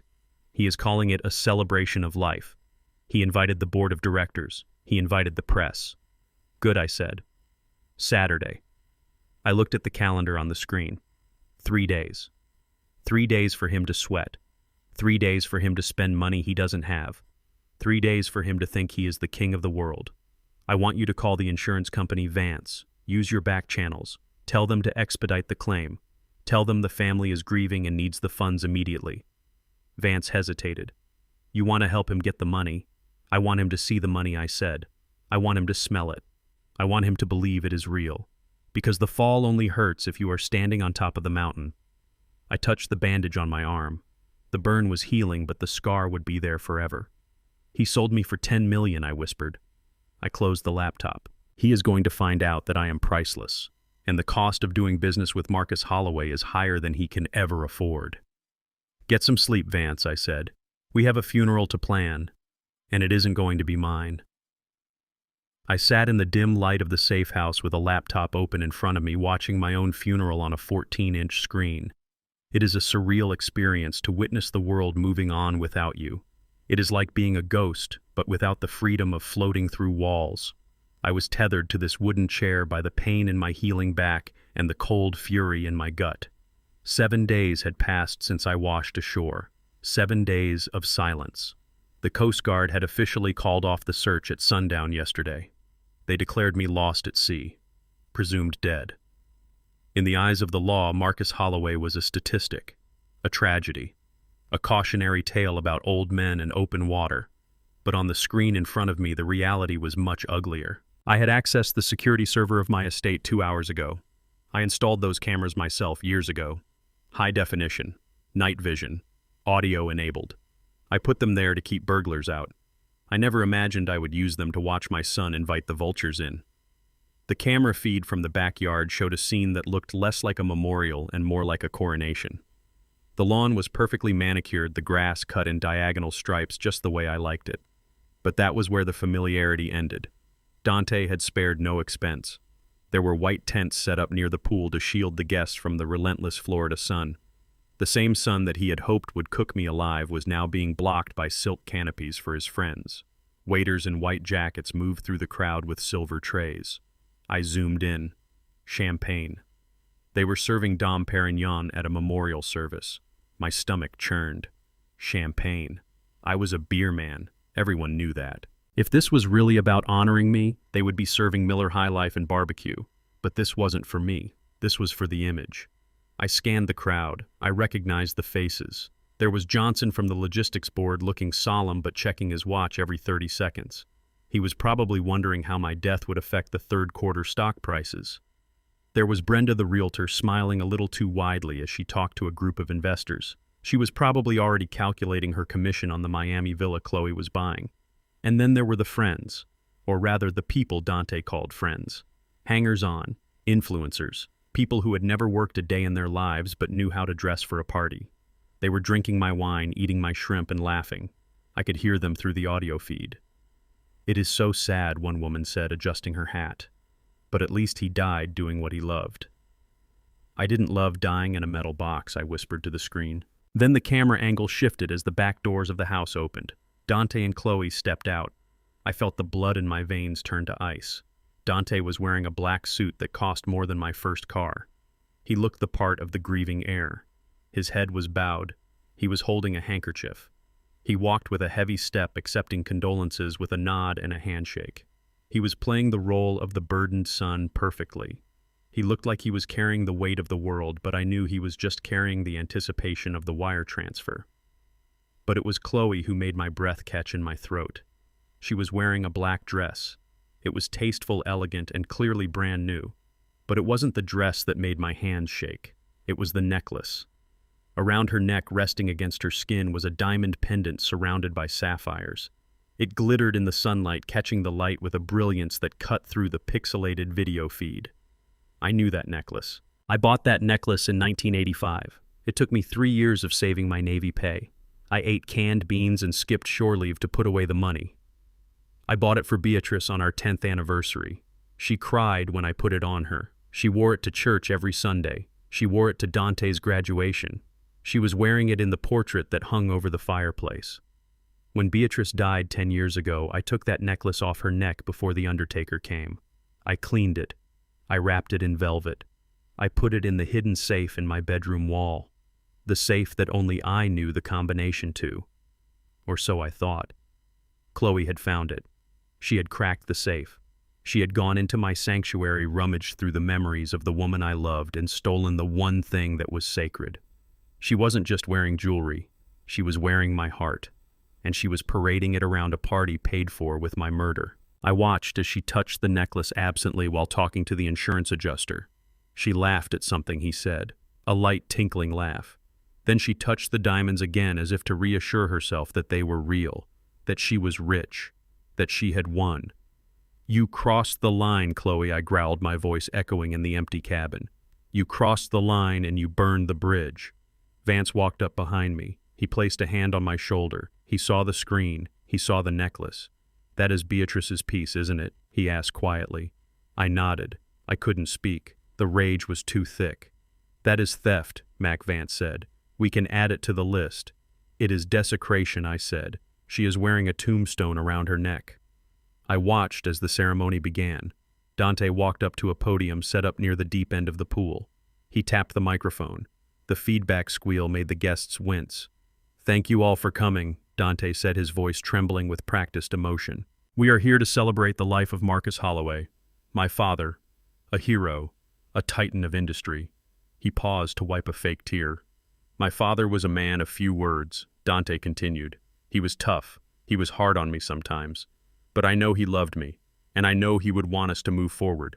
He wouldn't want us to mourn. He would want us to live, to build, to secure the legacy he left behind. Secure the legacy. That was code for cash the check. I listened to him lie. I listened to him rewrite history. He talked about fishing trips we never took. He talked about advice I never gave. He painted a picture of a close, loving relationship that never existed. He was building a myth to justify the inheritance. And the crowd ate it up. They nodded. They murmured. They saw a grieving son. I saw a predator in a suit. Then the insurance adjuster stepped forward. He was a short man with a briefcase. He shook Dante's hand vigorously. I saw him hand Dante a folder. I knew what was in that folder. The expedited claim forms. The affidavit of accidental death. Dante took the folder. He held it like it was a holy relic. He didn't open it. He just clutched it to his chest. Chloe moved to his side. She put her arm around him. She whispered something in his ear. I turned up the volume on the feed, but the ambient noise was too loud. I couldn't hear the words, but I could read her lips.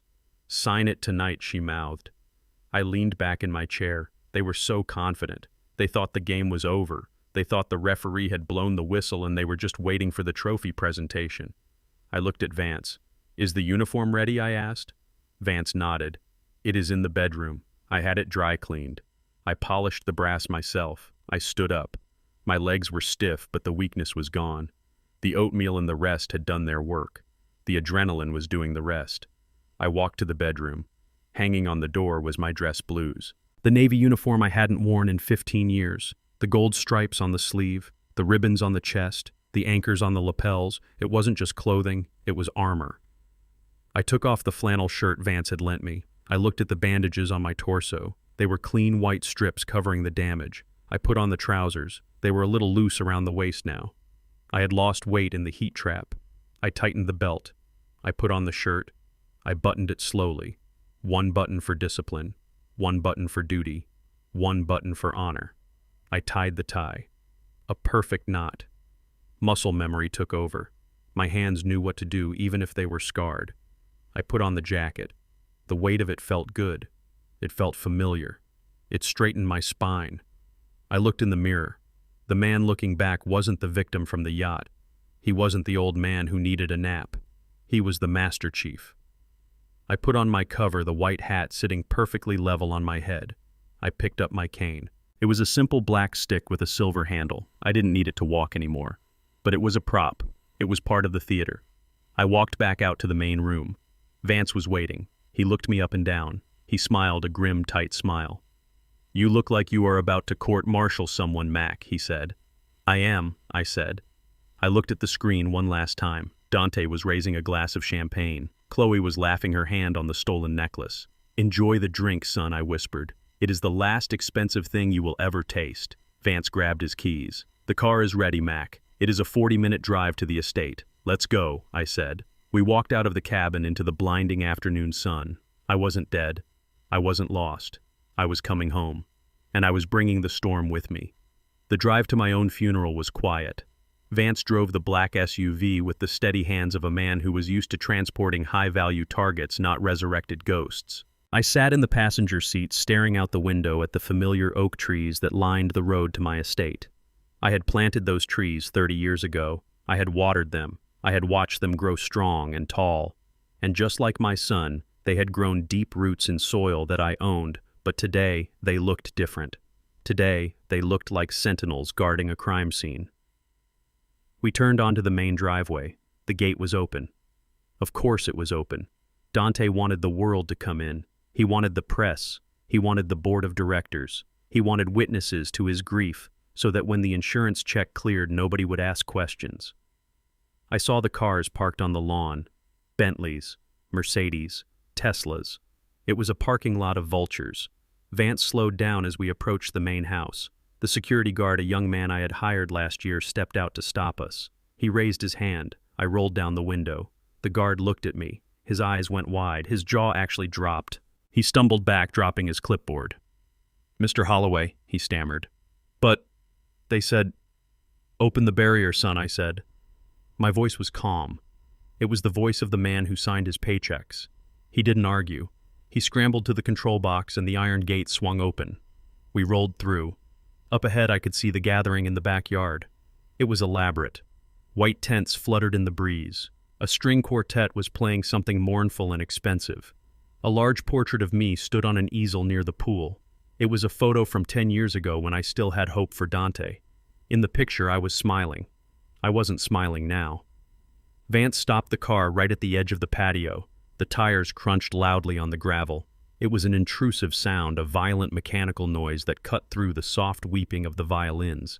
Heads turned. People frowned. They were annoyed that someone would drive so close to the ceremony.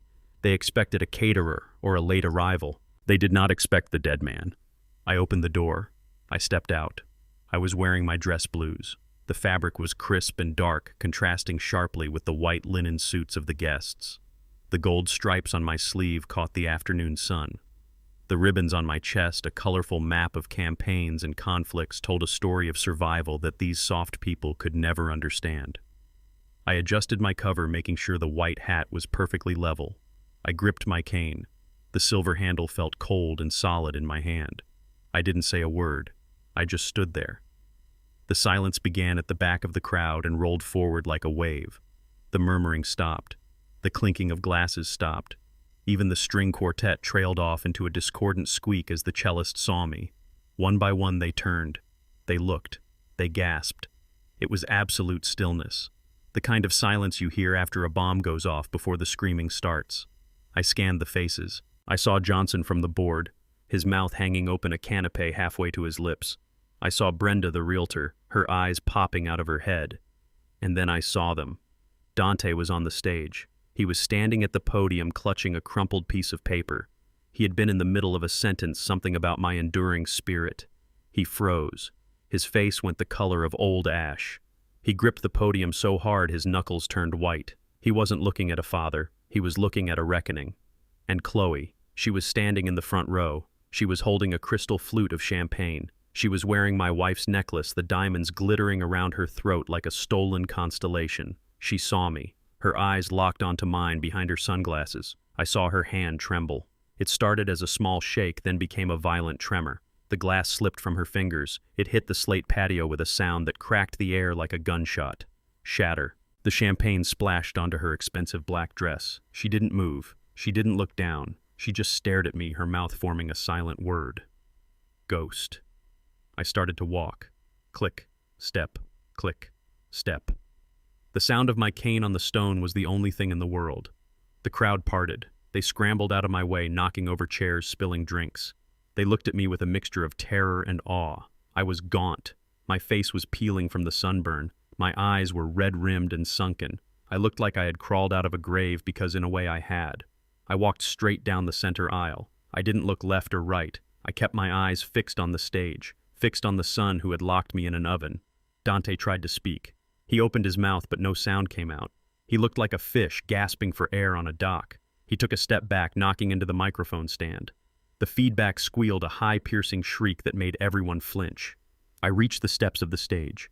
I climbed them slowly. 1, 2, 3.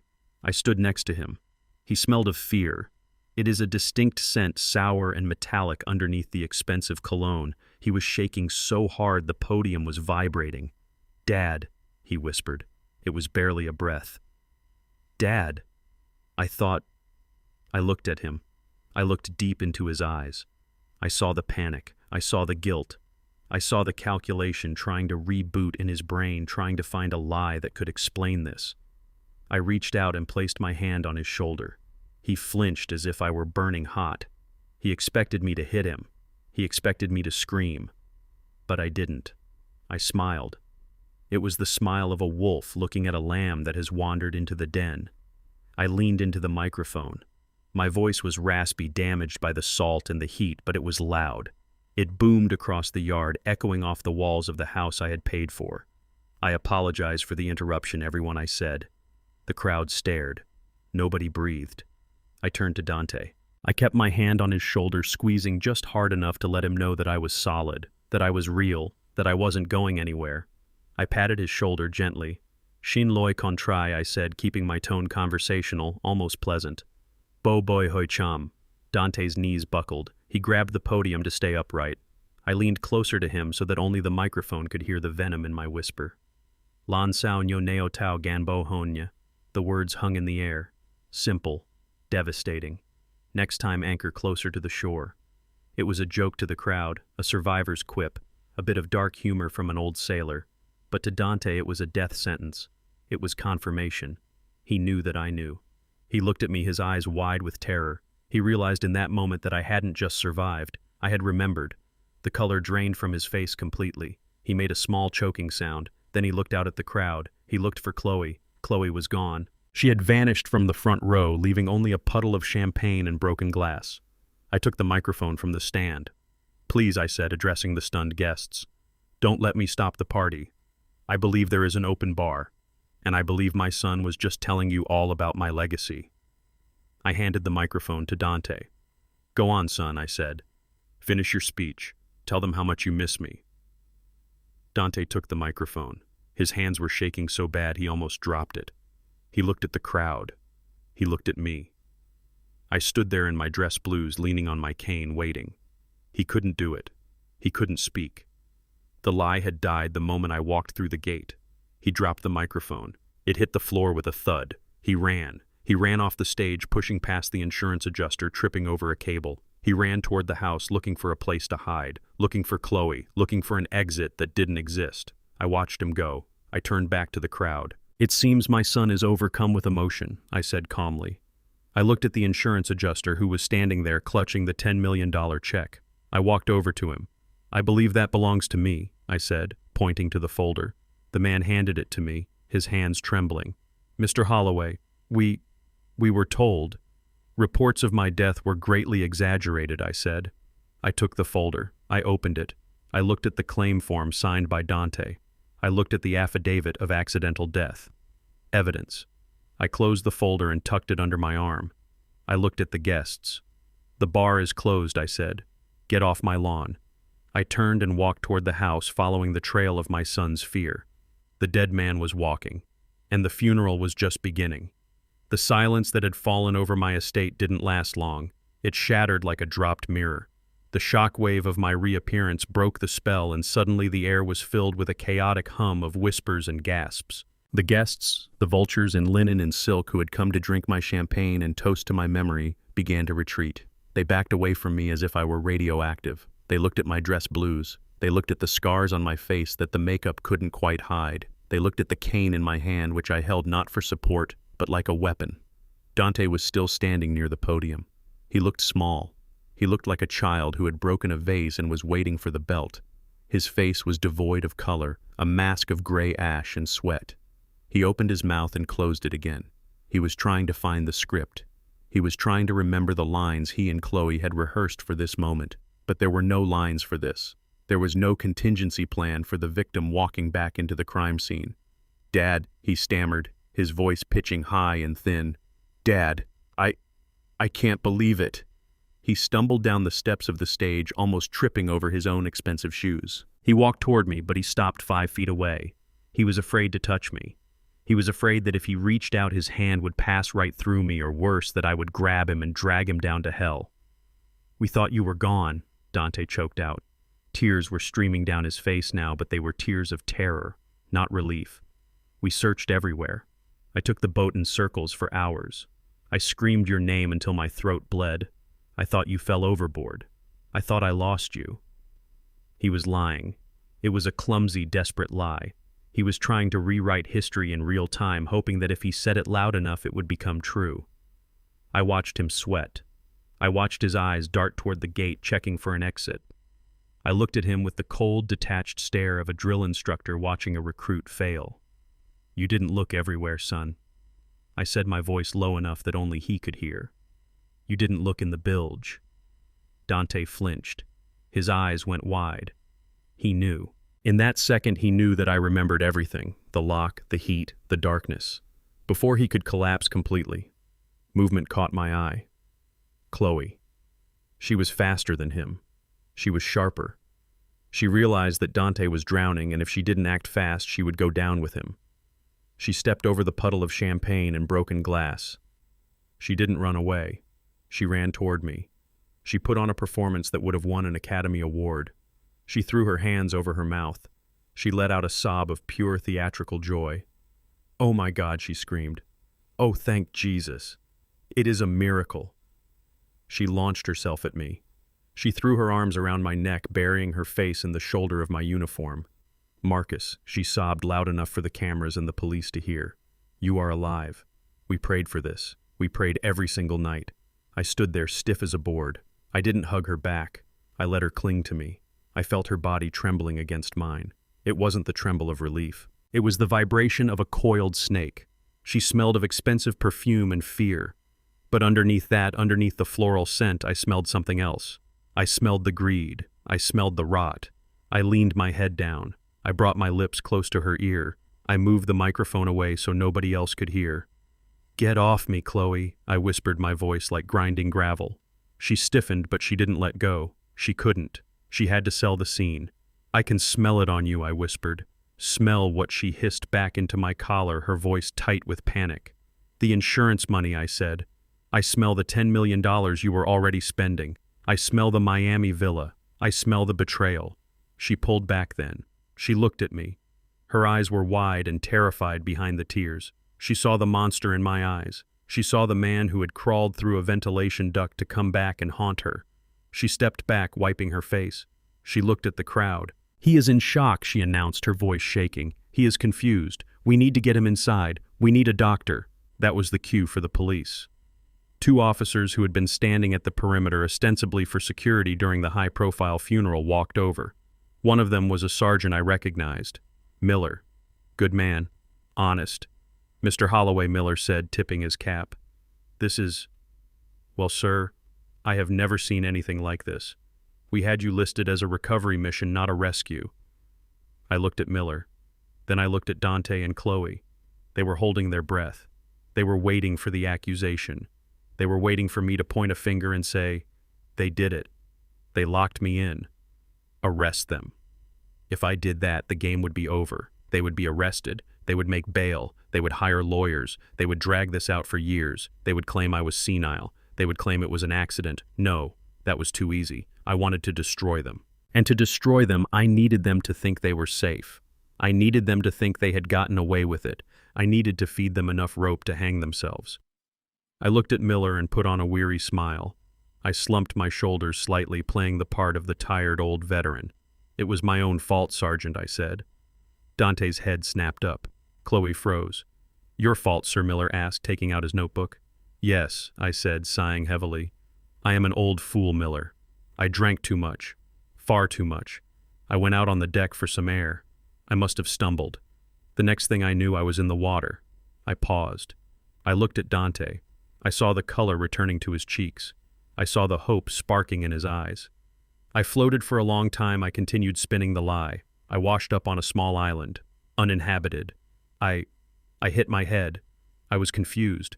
I didn't know who I was for a few days, just wandering around eating coconuts and trying to remember my name. It was a ridiculous story. It was the kind of story a bad writer would invent, but it was exactly what the police wanted to hear because it closed the case without paperwork. And it was exactly what Dante and Chloe wanted to hear because it meant they weren't going to prison today. Amnesia Miller asked, writing it down. "Temporary," I said, tapping my temple. The memories came back this morning. I walked to a highway. I flagged down a ride. And here I am, just in time to hear my own eulogy. Miller chuckled, closing his notebook. "Well, sir, I am glad you are back. You gave your family a scare." He looked at Dante. "You are a lucky man, son. Not many people get a second chance with their father." Dante nodded vigorously. "Yes. Yes, I am. Thank God. It was just an accident. Like I said." He looked at me with gratitude. He thought I was covering for him because I loved him. He thought I was senile and actually believed the lie. He thought he had won the lottery. He didn't realize I was just closing the cage door. I looked at the crowd. "The show is over," I said, my voice booming again. "Go home, take your champagne and your sympathy and get off my property." I didn't wait for them to leave. I turned and walked toward the house. Dante and Chloe scrambled to follow me. They were like puppies now, eager to please, eager to keep the narrative alive. "Dad, let me help you," Dante said, reaching for my arm. "Don't touch me," I snapped. He recoiled. I walked up the steps to the back porch. I opened the door to the kitchen. It smelled of catering food and lilies, the smell of a funeral. I walked into the living room. I looked around. They had moved things. My favorite chair was in the corner. A new painting was on the wall. They had already started redecorating. I turned to face them. Dante and Chloe stood in the doorway. They looked exhausted. They looked terrified. But mostly they looked confused. Dad, Dante started, his voice shaking. We are so sorry. We didn't know. If we had known you were alive." "Save it, Dante," I said, leaning on my cane. I walked over to the mantel. I picked up the urn that was sitting there. A heavy brass urn. "What is this?" I asked. That is for you," Chloe whispered. We were going to put a memorial plaque in the garden, since we didn't have a body." I weighed the urn in my hand. It was empty, just like their souls. I tossed it to Dante. He caught it, fumbling against his chest. "You can keep that," I said. "You might need it later." I looked at Chloe. I looked at the necklace. "That is a beautiful piece of jewelry, Chloe," I said. She flinched, touching her throat. "Oh, this. I just wanted to feel close to you, Marcus. And Beatrice. I found it in the safe. I hope you don't mind." "Take it off," I said. My voice wasn't loud, but it was absolute. She froze. "But Marcus, take it off." She fumbled with the clasp, her long manicured nails struggling. She unhooked it. She handed it to me. I took it. I put it in my pocket. I looked at them. "I am tired," I said. "I am going to my room. I want this house empty of guests in 10 minutes. And I want the two of you to sleep in the guest house tonight." "The guest house?" Dante asked. "But this is our home." "Not tonight, it isn't," I said. "Tonight I want silence." I walked toward the stairs, but Marcus, Chloe called out, her voice edging on desperation. "What happens now? Are we okay?" I stopped on the first step. I looked back down at them. They looked so pathetic, so small. I smiled that same wolfish smile. "We are family." "Chloe," I said. Family sticks together, right? I didn't wait for an answer. I climbed the stairs, listening to the tap of my cane. I heard them exhaling below. I heard them whispering. They were relieving the pressure. They thought the storm had passed. They didn't know that I was the storm. And I had only just made landfall. The last of the luxury cars crunched down the gravel driveway, leaving a cloud of dust that hung in the humid Florida air like a dirty curtain. I stood on the porch of the estate I had paid for with 30 years of sweat and blood and watched the taillights of the mourners fade into the distance. The vultures had been fed their drama, and now they were retreating to their air-conditioned nests, leaving me alone with the 2 rats I had trapped in my kitchen. The house was quiet now. It was a heavy, suffocating silence that pressed against the eardrums. I walked back inside, locking the heavy oak front door with a deliberate click. I didn't use the keypad. I used the deadbolt. I wanted them to hear the sound of the lock engaging. I wanted that sound to trigger the muscle memory of the yacht, the memory of the steel bar dropping into place and sealing their fate. Dante and Chloe were sitting in the living room. They looked like refugees in their own home. Dante had loosened his tie, his face slick with sweat. Chloe was fanning herself with a funeral program, her makeup starting to run in the heat. I walked past them without a word. I went to the hallway thermostat. It was a high-tech system connected to the smart home network I had installed years ago. I punched in the override code, the one only I knew. I watched the digital display flicker. 72 degrees. I spun the dial. 85, 90, 95. I heard the hum of the central air conditioning unit sputter and die. The silence that followed was instant and oppressive. Dad Dante called out, his voice trembling. "What are you doing?" The AC just turned off. I walked back into the living room, leaning on my cane. "It is broken," I said. My voice was calm, flat. "Just like the generator on the boat, son. Things break, especially when you push them too hard." "But it is 90 degrees outside," Chloe snapped, standing up. "We can't stay in here without air. It is dangerous." "Dangerous," I repeated. I looked at her. I looked at the sweat beading on her upper lip. "Yes, Chloe. Heat is very dangerous. It creeps up on you. It dries out your lungs. It cooks your brain. But we are family, right? We survive together." I walked to the windows. They were floor-to-ceiling glass, offering a panoramic view of the ocean. I pulled the heavy velvet drapes shut, blocking out the light, blocking out the view. "We need to keep the sun out," I said. "It turns the house into an oven." I moved from window to window, closing them, locking them. I took the keys to the window locks and slipped them into my pocket. Dante watched me with wide, terrified eyes. He knew. Deep down in his lizard brain, he knew exactly what I was doing. I was recreating the box. I was turning my sprawling mansion into the cabin of the Silver King. I went to the kitchen.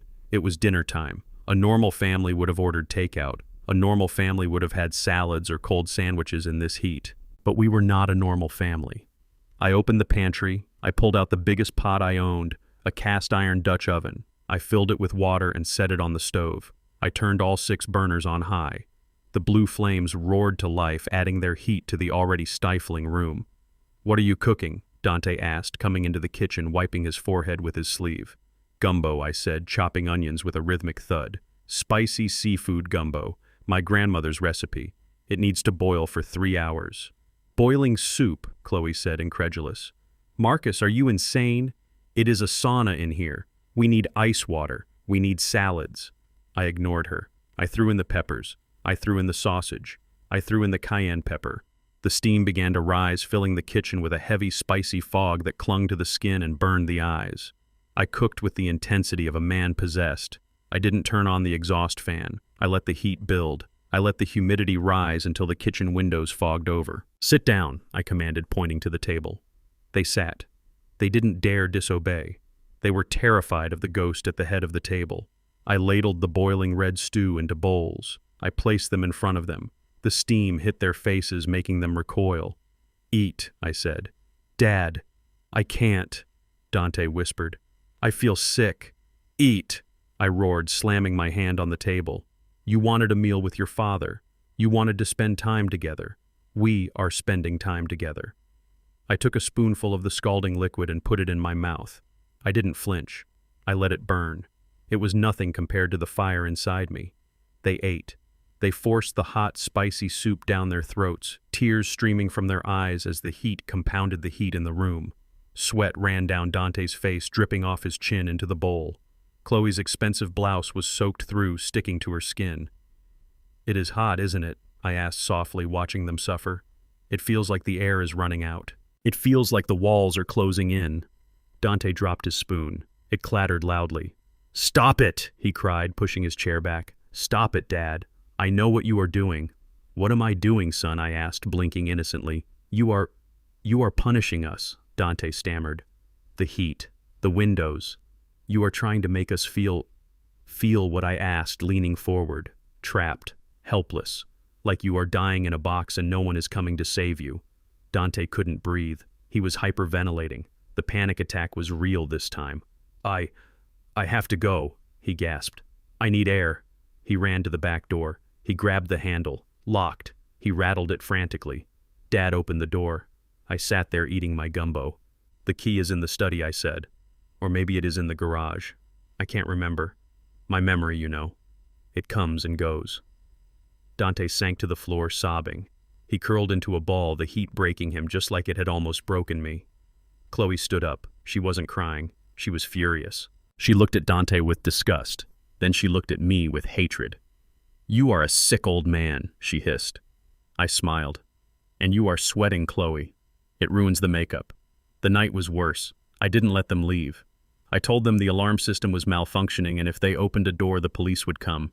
And given the fraud investigation I mentioned at the funeral, they were terrified of the police. I sent them to their room, the master suite on the second floor. I had disabled the thermostat in that zone too.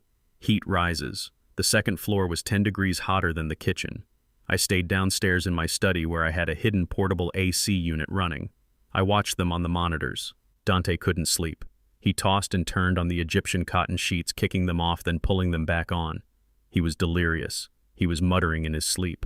I turned up the volume on the monitor. "The door," he mumbled. "Open the door. It is so hot. Dad, I am sorry." He was dreaming of the yacht. He was dreaming of my death. Chloe was awake. She was sitting on the edge of the bed, staring at the wall. She wasn't sweating. She was planning. She watched Dante thrash in his nightmare. She didn't comfort him. She looked at him like he was a broken tool that she needed to discard. She stood up and walked to the bathroom. She splashed water on her face. She looked at herself in the mirror. I zoomed the camera in. I saw her lips move. "He knows," she whispered to her reflection. She walked back into the bedroom. She sat down next to Dante and shook him awake. "Dante, wake up," she hissed. Dante sat up, gasping. "Is he here? Is he watching?" "Shut up," Chloe snapped, slapping his arm. "Pull yourself together. He is playing games, Dante. He is trying to break us. He knows." Chloe. Dante wept. "He knows about the lock. He knows about the AC. Did you hear him at dinner? He is torturing us. We have to leave. We have to run." "We can't run," Chloe said, grabbing his face and forcing him to look at her. "We have no money. The accounts are frozen, remember? If we run, we look guilty. We lose the house, we lose the insurance, we lose everything. We already lost." Dante cried. "He is going to turn us in." "No, he isn't," Chloe said, her voice dropping to a sinister whisper. "If he was going to turn us in, he would have done it at the funeral. He would have done it when the police were here." "Then why is he doing this?" Dante asked. "Because he is senile," Chloe lied. She smoothed Dante's hair back. "Listen to me, baby. He is old. He suffered a trauma. His brain is firing wrong. He remembers bits and pieces, but he is confused. That is why he is acting out. He is like a child having a tantrum." Dante looked at her, wanting to believe. "You think so?" "I know so," Chloe said. "But we can't live like this. He is dangerous, Dante. Look at this heat. He locked us in. He is a danger to himself and to us." "So what do we do?" Dante asked. Chloe reached into her purse, which was sitting on the nightstand. She pulled out a small orange pill bottle. "I found these in his bathroom," she said. "His heart medication. Digitalis. I watched on the monitor. My blood ran cold. Those weren't my pills. I didn't take heart medication. Those were pills she must have bought or stolen." "What about them?" Dante asked. "If he has another episode," Chloe whispered. "If his heart gives out." This time for real. Nobody would question it. He is old. He just survived a shipwreck. The stress, the heat. It would be natural. Dante pulled away. No. No, Chloe. We can't. We tried that. It failed. I can't do it again. We have to. She said, her eyes burning with intensity. It is him or us, Dante. He is going to cut you out of the will. He is going to leave us destitute. Do you want to work at a gas station for the rest of your life? Do you want to lose me? Dante stared at the bottle. Just a little extra, Chloe said, shaking the pills, in his coffee. Tomorrow morning. He drinks it black. He won't taste a thing. Dante hesitated. I saw the war in his eyes. The fear of me versus the fear of poverty. Okay, he whispered. Okay. Good boy, she said, kissing his forehead. Now go back to sleep. I will handle the morning. I turned off the monitor. I sat in the cool air of my study, my hand resting on the cane. They were going to try again. They hadn't learned a thing. They thought I was trapped in here with them. They didn't realize that I wasn't the prey. I was the exterminator. And tomorrow morning breakfast was going to be served with a side of justice. The morning sun beat down on the asphalt of the marina parking lot with the same relentless intensity that had nearly killed me 4 days ago. I sat in the back of my black SUV, the tinted windows shielding me from the glare, watching my son Dante pace back and forth on the dock. He looked like a man standing on a trapdoor waiting for the lever to be pulled. He was wearing sunglasses to hide his bloodshot eyes and a baseball cap pulled low to hide his identity, but there is no hiding the posture of a guilty man. He checked his phone every 30 seconds. He wiped his palms on his pants. He looked at the water with a mixture of longing and terror. Earlier that morning I had listened from my study as Chloe drilled him on the plan. Her voice had been a hiss of desperation cutting through the thin walls of the guest room where I had confined them. She told him the yacht was a loose end. She told him the lock on the cabin door, the steel bar he had installed, was physical evidence of attempted murder. She told him that if the police inspected the Silver King, they would find the modifications. They would find the scratch marks where I had tried to pry the door open. They would find the truth. So she sent him to get rid of it. She told him to sell it to a chop shop she knew in Miami, or take it out to deep water and scuttle it. Just make it disappear, Dante, she had screamed. Sink it if you have to. Just get that metal box off the face of the earth. Dante was terrified. He argued that the boat wasn't his to sell. He argued that he had rented it under the table using a fake ID and my credit rating as a guarantor. But Chloe didn't care about logistics. She cared about survival. She pushed him out the door with a desperate kiss and a threat. Come back without the boat or don't come back at all.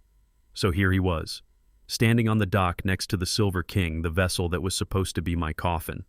I watched him step onto the deck. He moved skittishly, looking over his shoulder. He fumbled with the keys. He was trying to start the engines. He wanted to take it out. He wanted to drive it into the Atlantic and pull the plugs, but the engines didn't start. I pressed the remote kill switch on the tablet in my lap. I watched Dante panic. He turned the key again. Nothing. He slammed his hand against the console. He ran to the stern and checked the fuel lines. He was sweating profusely now, the back of his shirt turning dark. Then a man walked down the dock. It was Sal, the manager of the marina. Sal was a big man with forearms like tree trunks and a face that looked like it had been carved out of granite. He walked with a heavy purpose. He wasn't smiling. I cracked my window just an inch to hear the conversation. The wind carried their voices over the water. Hey, Sal shouted. Get off the boat. Dante jumped. He spun around, nearly tripping over a cleat. I am just checking the engines, he stammered. It won't start. I need to take it out for a run. You aren't taking it anywhere, Sal said, crossing his arms. The lease is up, and the payment is overdue. Dante forced a laugh. It was a brittle sound. Come on, Sal. You know me. I am Marcus Holloway's son. My dad is good for it. I just need to move the boat to a different slip, just for maintenance. Sal shook his head. No can do, kid. The owner put a freeze on the asset. The owner, Dante asked, confused. What are you talking about? Liquid Blue Charters owns this tub. I rented it from them. Sal smiled, but it wasn't a friendly smile. It was the smile of a man who knows something you don't. Liquid Blue Charters got bought out, Sal said. Last week. Hostile takeover. The new management is very strict about unauthorized usage, especially by people who use forged signatures to sign the rental agreement. Dante turned pale. What do you mean forged? My dad signed that. Did he? Sal asked, taking a step closer. Because the new owner seems to think otherwise. And the new owner is on his way down here right now to discuss the terms of your surrender. Dante looked at the parking lot. He saw my SUV. He froze. I opened the door. I stepped out into the heat. I wasn't wearing my uniform today. I was wearing a suit. A charcoal gray suit tailored to perfection. I held my cane in my left hand. I walked down the wooden planks of the dock, the sound of my dress shoes echoing rhythmically. Clack, clack, clack. Dante backed up until his legs hit the railing of the boat. He was trapped between the man he tried to kill and the deep blue sea. "Dad," he whispered. I walked past Sal, giving him a nod. "Good work, Sal." "Thank you, Mr. Holloway," Sal said, stepping aside. "The asset is secured." I stopped in front of Dante. I looked at the boat. I looked at the white fiberglass hull that had baked in the sun. I looked at the tinted windows of the cabin where I had hallucinated my dead wife. "Nice boat, son," I said. "A little small for my taste, but it has good bones." "Dad, what is going on?" Dante asked, his voice rising in hysteria. Sal said the company was sold. He said the new owner. I reached into my jacket pocket. I pulled out a folded document. "I bought liquid blue charters, Dante," I said calmly. Dante blinked. You bought the rental company." "Last Tuesday," I said, "while I was recovering in the safe house.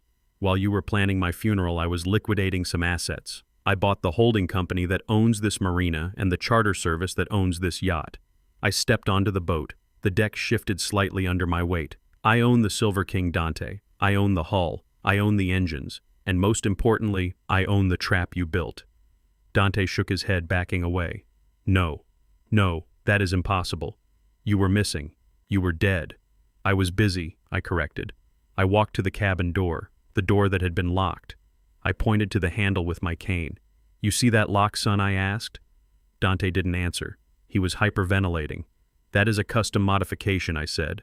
"A steel drop bar. Installed from the outside. You can't buy that at a marine supply store. You have to order it. You have to install it yourself." I turned to face him. I had Sal check the maintenance logs. "There is no record of that lock being installed by the charter company. That means the renter installed it. That means you installed it, Dante." Dante held up his hands. "Dad, please. It was for security, to keep pirates out." "Pirates?" I laughed. A cold, sharp bark. "In Florida. You installed a lock that can only be operated from the outside to protect me from pirates." I walked closer to him. "You installed it to keep me in," I said. "You turned this boat into an oven, and now you are here to sell it, to destroy the evidence." Dante broke. He fell to his knees on the deck. "It was Chloe," he sobbed, grabbing my pant leg. "It was her idea. She said we needed the money. She said you were never going to die. She said you were too stubborn. She made me do it, Dad. She made me install the lock." I looked down at him. He was pathetic. A grown man blaming his wife for his own attempt at patricide. "She didn't make you do anything, Dante," I said. "She handed you a gun, and you pulled the trigger. You are just upset because the bullet missed." I reached into my pocket again. I pulled out a tablet. "But here is the real twist, Dante," I said, tapping the screen. I held it up so he could see. On the screen was a video. It was grainy black and white footage.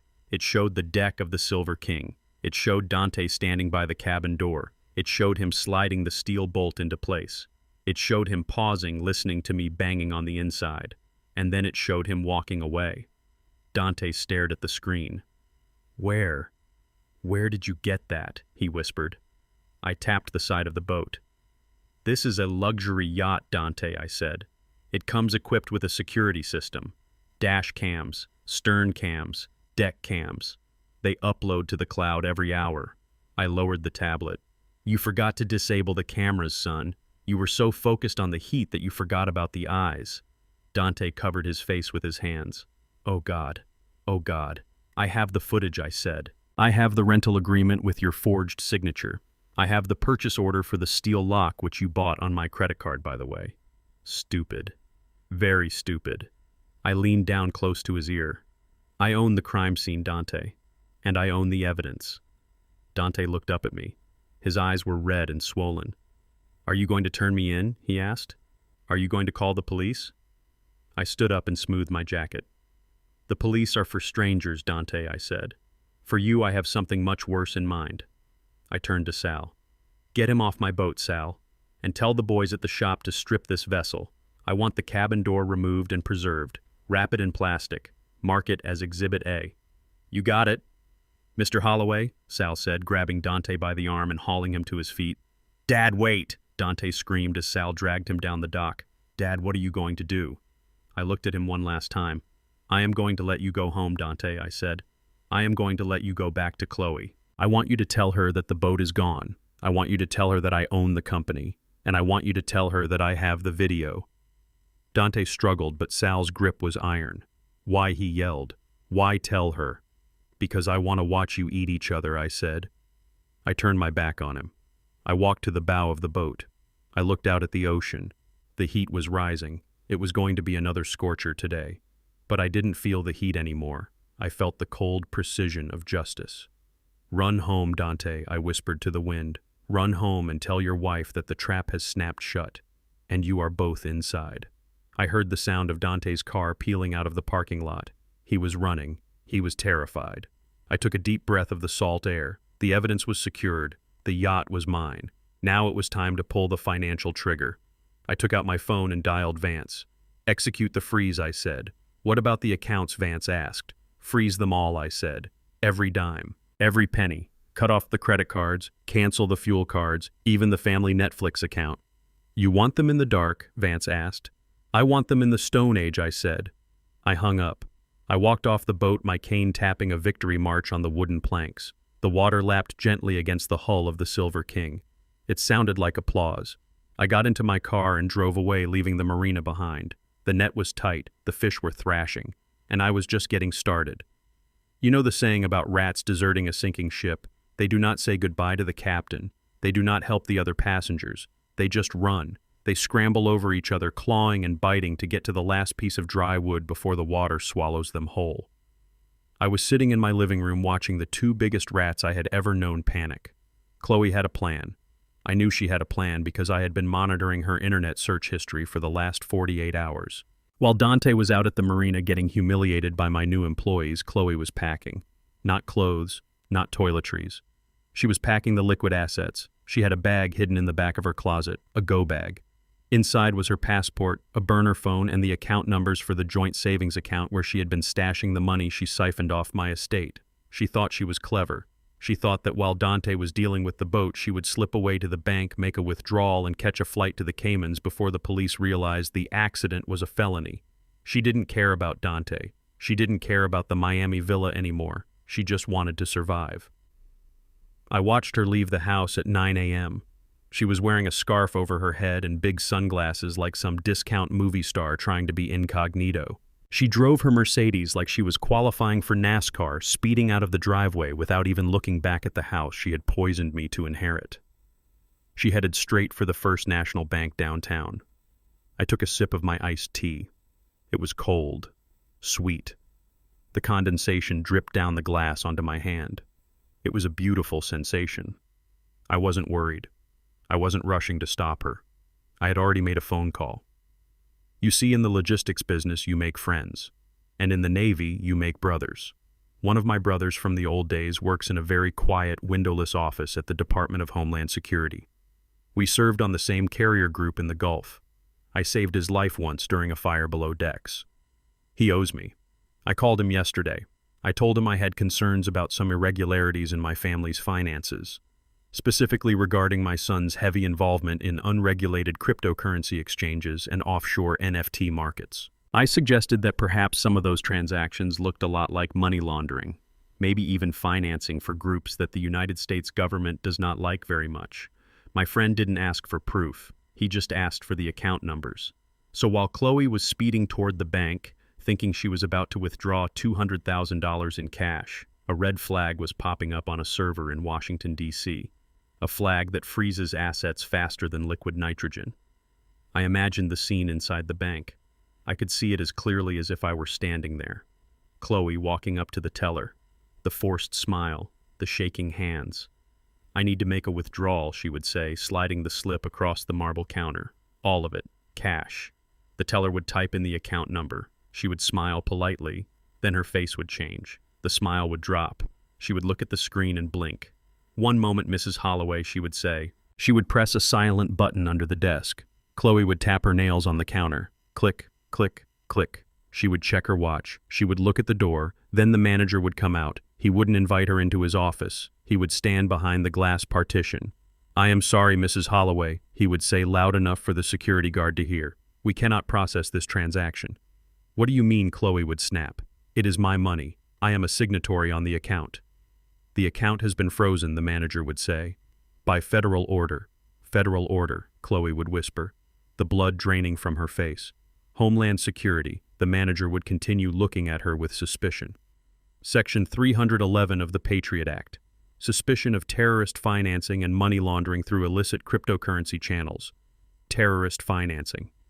The words would hit her like a physical blow. She wasn't a terrorist. She was just a greedy thief. But the banking system doesn't know the difference when the right flag is raised.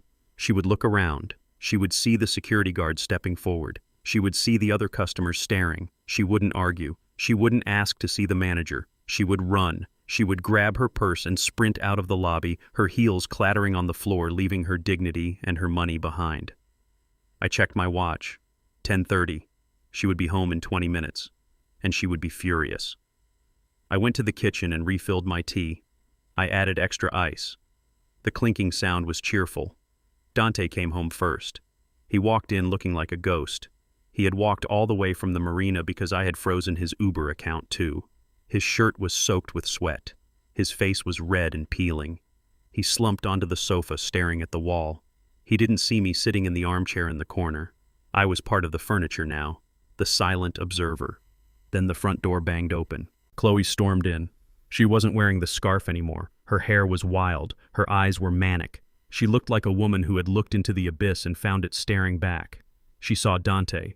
"You!" she screamed. She threw her purse at him. It hit him in the chest with a heavy thud. "What did you do, Dante?" she shrieked, marching over to him. "What did you do with the crypto accounts? Who did you trade with?" Dante looked up confused and broken. "What? Chloe, what are you talking about?" "I lost the boat. He owns the boat." "I don't care about the boat," she yelled, grabbing him by the lapels of his suit. "I went to the bank. I tried to get the cash.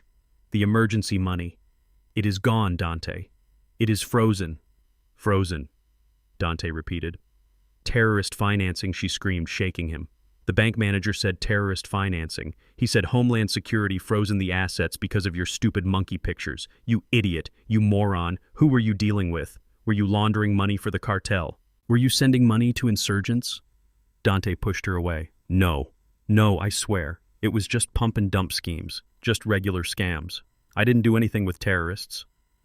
"Well, somebody thinks you did," she cried, pacing the room like a caged tiger. "They locked it all. The joint account, the savings, even my personal checking account because it is linked to yours. I have $0, Dante. 0. My credit cards were declined at the gas station. I had to drive here on fumes." She kicked the coffee table, sending a vase crashing to the floor. "We are trapped," she wailed. "We have no money. We have no passports. The feds are probably watching the house right now." Dante put his head in his hands. "It is Dad," he sobbed. "It is him. He is doing this." Chloe stopped pacing. She turned to look at the corner where I was sitting. I took a sip of my tea. The ice cubes chimed. She looked at me with pure, unadulterated hatred. If looks could kill, I would have died right there in the armchair. But she had already tried to kill me and failed, so I wasn't worried about her eyes. "You," she hissed. "You did this. You called the feds." I swirled the tea in my glass. "I have a duty as a citizen, Chloe," I said, my voice calm and conversational. "If I suspect financial irregularities involving national security, I have to report it, especially when the suspect is living under my roof." "You ruined us," she screamed, lunging toward me. "You destroyed everything." She stopped short of hitting me. Maybe she remembered the cane. Maybe she remembered that I was a Master Chief who had survived hand-to-hand combat while she was still learning to walk in heels. "You ruined yourselves," I said, setting the glass down on the coaster. I just turned on the lights. She turned back to Dante. "Do something," she screamed at him. "Hit him. Kill him. Do something, you coward." Dante looked at me. Then he looked at her. He didn't move. "You are useless," she spat at him. "You are a weak, pathetic man. I should have left you years ago. I should have married the lawyer. I should have taken the money when I had the chance." She slapped him. It was a hard, vicious slap that echoed in the silent room. Dante took it. He didn't fight back. He just sat there accepting his punishment. I watched them, the perfect couple, the power couple, reduced to this: a screaming harpy and a broken man fighting over scraps in a house they didn't own. "It is over, Chloe," I said, standing up. "The money is gone, the boat is gone, the house is next." "What do you mean the house is next?" she asked, wiping her mouth. I checked my watch. "My lawyers are filing the eviction notice as we speak," I said. "Since the accounts are frozen, you can't pay the mortgage. And since the title is in my name," I smiled, "you are trespassing." Chloe looked around the room. She looked at the expensive furniture she had picked out. She looked at the life she had built on lies. She started to laugh. It was a high-pitched, hysterical sound. "You think you won?" she said. "You think you can just throw us out?" "I am pregnant." The room went silent. Dante looked up. You are pregnant."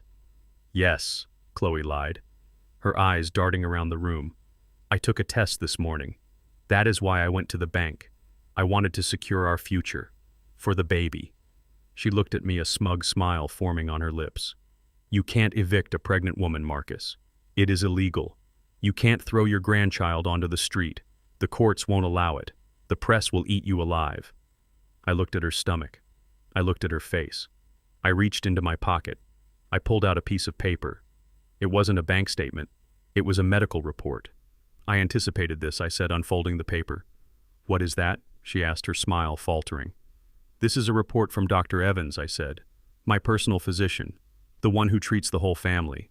I held it up. "It seems Dr. Evans was reviewing the family medical history file I requested last week. He noted something interesting in your chart, Chloe. A procedure you had done 5 years ago, before you even met Dante." I read from the paper. "Patient underwent a bilateral tubal ligation. Procedure was successful. Patient is permanently sterilized." Dante stood up. His face was white. You tied your tubes," he whispered. Chloe's face crumbled. The lie evaporated instantly, leaving only the ugly truth behind. "Dante, please," she stammered. "I didn't want to ruin my figure. Kids are messy." "You lied to me," Dante shouted. "You told me we were trying. You told me you wanted a family. You told me that was why we needed the money. To build a nursery." "I told you what you needed to hear," she screamed back. "Because you are a child, Dante. You need a mommy, not a wife." Dante stared at her. For the first time, I saw something spark in his eyes. It wasn't love. It wasn't fear. It was hate. He walked over to her. He stood toe-to-toe with the woman who had manipulated him for years. "Get out," he said. What she asked. "Get out," Dante screamed, pushing her. "Get out of my face. Get out of this house. You can't kick me out," she yelled. "We are in this together." "Not anymore," Dante said. He looked at me. "Dad, call the police," he said. I raised an eyebrow. "Call them," Dante repeated. "Tell them she stole the money. Tell them she forged the signature. I will testify. I will tell them everything." "You wouldn't dare," Chloe hissed. "You will go to jail too." "I don't care," Dante said, his voice breaking. "I don't care anymore. I just want you gone." I picked up my phone. I didn't call the police. Not yet. I called Vance. "It is time," I said into the receiver. "Bring the papers." I looked at the two of them standing in the wreckage of their marriage. The financial trap had snapped shut. But the real prison wasn't the frozen account. The real prison was the room they were standing in, and I held the only key. The sun had finally set over the estate, but the darkness brought no relief from the heat or the tension. The house was a pressure cooker, both literally and metaphorically. I had disabled the air conditioning hours ago, and the humid Florida air had settled into the corners of the room like a heavy, wet blanket. I sat in the main living room, the one with the vaulted ceilings and the expensive Italian leather furniture that Chloe had picked out with my money. I had rearranged the space. I pushed the coffee table aside. I pulled 2 straight-backed wooden chairs into the center of the room, facing the large blank white wall above the fireplace. It was a setup I had used before. Briefing rooms, interrogation cells, courts-martial. The layout was designed to make the accused feel small, exposed, and vulnerable. I sat in my armchair in the shadows, the only light coming from the projector I had set up on the dining table. The fan inside the machine hummed a low, steady drone that sounded like a distant aircraft. I checked my watch. 2100 hours. Time for court to convene. I didn't yell. I didn't scream. I simply picked up a small brass bell I kept on the mantel and rang it once. Ding! The sound was sharp and clear, cutting through the silence of the house. Upstairs, I heard the shuffle of feet. They were waiting for this. They had been huddled in the guest room, terrified, hungry, and turning on each other. They knew that the bell meant the waiting was over. Dante came down first. He looked like a man walking to the gallows. His shirt was unbuttoned, his chest shining with sweat. His eyes were darting around the room, looking for police, looking for lawyers, looking for a way out. There was none. The doors were locked. The windows were barred. The only exit was through me. Chloe followed him. She had tried to fix her hair, but the humidity had defeated her. She walked with a defiance that was brittle and ready to snap. She glared at me, her lips a thin line of white rage. She saw the projector. She saw the 2 wooden chairs. She hesitated on the bottom step. "Sit," I said. My voice was not loud. It was the voice of a commander. It was the voice that had ordered men into battle. It brokered no argument. They walked to the center of the room. Dante sat down heavily, his shoulders slumping. Chloe sat on the edge of her chair, her back straight, refusing to show weakness even as the sweat ran down her neck. "What is this, Marcus?" she asked, her voice tight. "Is this another game? Are you going to starve us? Are you going to dehydrate us?" I didn't answer. I picked up the remote control. "You wanted to know the truth," I said. "You wanted to know how I survived. You wanted to know why I am doing this." I pointed the remote at the wall. "I think it is time we watched a home movie." I pressed play. A beam of blue light cut through the darkness, hitting the white wall. The image flickered for a second, then stabilized. It was high-definition footage, crisp and clear. The timestamp in the corner read June 18th, 11:30 a.m. The scene was the deck of the Silver King.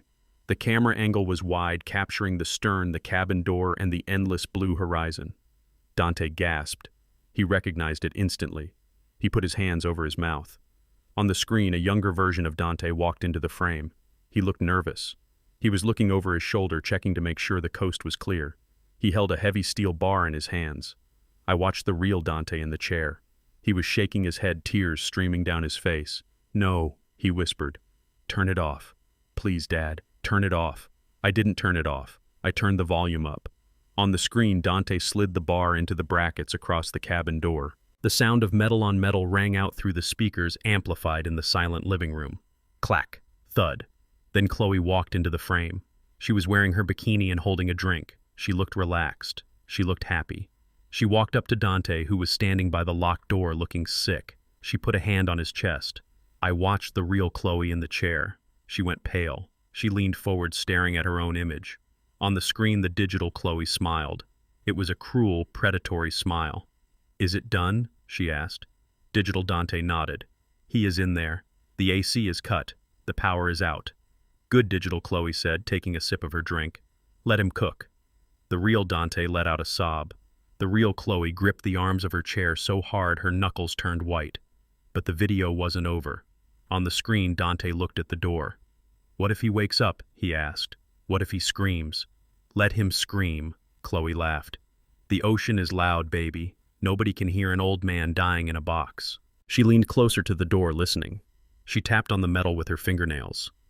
"Hey, Marcus," she called out on the video. "Is it getting warm in there yet?" She turned back to Dante and laughed again. "Roast the old man," she said. "Roast him until he is well done. Then we will be rich." The video froze on her face. Her laughing mouth open, her eyes hidden behind sunglasses, the ocean sparkling behind her. "Roast the old man." The words hung in the air like a poisonous fog. I pressed the stop button. The room plunged back into semi-darkness, illuminated only by the static blue screen of the projector. I stood up. I walked over to the table where I had placed a thick file folder. I picked it up. It was heavy. I walked over to them. I threw the folder onto the floor between their chairs. It landed with a heavy slap, sending a cloud of dust into the projector beam. "Apex Life Insurance," I said. "Policy number 894221X. Dante flinched as if I had thrown a grenade. "Double indemnity for accidental death." I continued, my voice dropping to a low growl. $10 million. That was the price tag, wasn't it? That was the payout for roasting the old man. I walked around them, circling like a shark. "You didn't just want me dead. You wanted me to suffer. You needed it to look like an accident so you could trigger the multiplier. You sat on that deck drinking my scotch while I clawed at the walls of an oven. I stopped in front of Chloe. You laughed," I said. Chloe looked up at me. The defiance was gone. Her eyes were wide with terror. "Marcus," she whispered. It was a joke. A bad joke. I was drunk. I didn't mean it. You meant every word I said. I saw the texts, Chloe. I saw the messages to the realtor. You had already spent the money before my body was even cold. You were buying a villa in Miami while I was swimming for my life. I turned to Dante. "And you," I said. "My son, the boy I taught to fish, the boy I carried on my shoulders. You locked the door. You slid the bolt. You looked me in the eye that morning and smiled knowing you were going to kill me." Dante slid off his chair onto his knees. He grabbed my hand. I pulled it away. "Dad, please," he begged. "She made me. She told me we had no choice. She said you were going to cut us off. She said we would lose everything." I was scared, Dad. I was weak. "Weakness is not an excuse for murder," I shouted. My voice cracked like a whip. I walked back to my chair and sat down. I looked at the two of them. Broken, sweating, pathetic. "I have enough evidence in this room to send you both to federal prison for the rest of your natural lives," I said. The video, the insurance fraud, the forged signatures on the rental agreement, the Homeland Security report on the money laundering. I paused, letting the weight of the sentence sink in. 25 years to life. No parole. You will die in a cage just like you wanted me to die in a cage. Chloe began to weep softly. Dante was rocking back and forth, moaning. But I said, leaning forward, "I am a generous man, and I am tired. I don't want to spend the next 2 years in court listening to your lies. I want this over." I reached into my pocket and pulled out a single piece of paper. I placed it on the small table next to me. "I am going to offer you a deal," I said. "A one-time offer. It expires in 10 minutes. They both looked up, hope flickering in their eyes like a dying candle. "The district attorney is a friend of mine," I lied. "He is willing to offer a plea bargain. One of you goes down for the full count. Attempted murder, fraud, the whole book. Life sentence." I looked at Dante, then at Chloe. "The other one gets a deal. Cooperation. Testimony against the mastermind. 5 years probation. No jail time. Just a record and a debt." The room went silent. I saw the shift happen. It was subtle at first. A glance. A tightening of the jaw. "I call it the prisoner's dilemma," I said. "But in this family, it is just business." I tapped the paper. "I want the name of the architect. I want to know who planned it, who bought the lock, who forged the signature, who drove the boat." I looked at Chloe. "Was it him, Chloe? Did he force you? Was he the abusive husband who made you go along with his sick plan to kill his father?" Chloe's eyes narrowed. She looked at Dante. I saw the calculation. I saw the love evaporate if it was ever there at all. I looked at Dante. Or was it her son? Was she the Lady Macbeth who whispered poison in your ear? Did she threaten to leave you if you didn't do it? Did she buy the lock? Dante looked at Chloe. He saw her looking at him. He saw the bus coming and he saw her hand on his back ready to push. "You have 10 minutes, I said, checking my watch. "The first one to speak gets the deal. The second one gets the electric chair." I leaned back and crossed my arms. "Go." For a second, nobody moved. The only sound was the hum of the projector fan and the heavy breathing of two people realizing that there was only one life jacket. Then Chloe stood up. It was him, she screamed, pointing a finger at Dante. It was all him, Marcus. He bought the lock. He has the credit card receipt. He forged the insurance policy. I have the emails. He sent them from his laptop. I begged him not to do it. I told him it was wrong. He said he hated you. He said he wanted you dead so he could be free. Dante stared at her, his mouth open in shock. "You liar," he yelled, scrambling to his feet. "You liar. You bought the lock. You used my card because you maxed out yours. You planned the route. You told me to cut the generator." He turned to me, his hands shaking.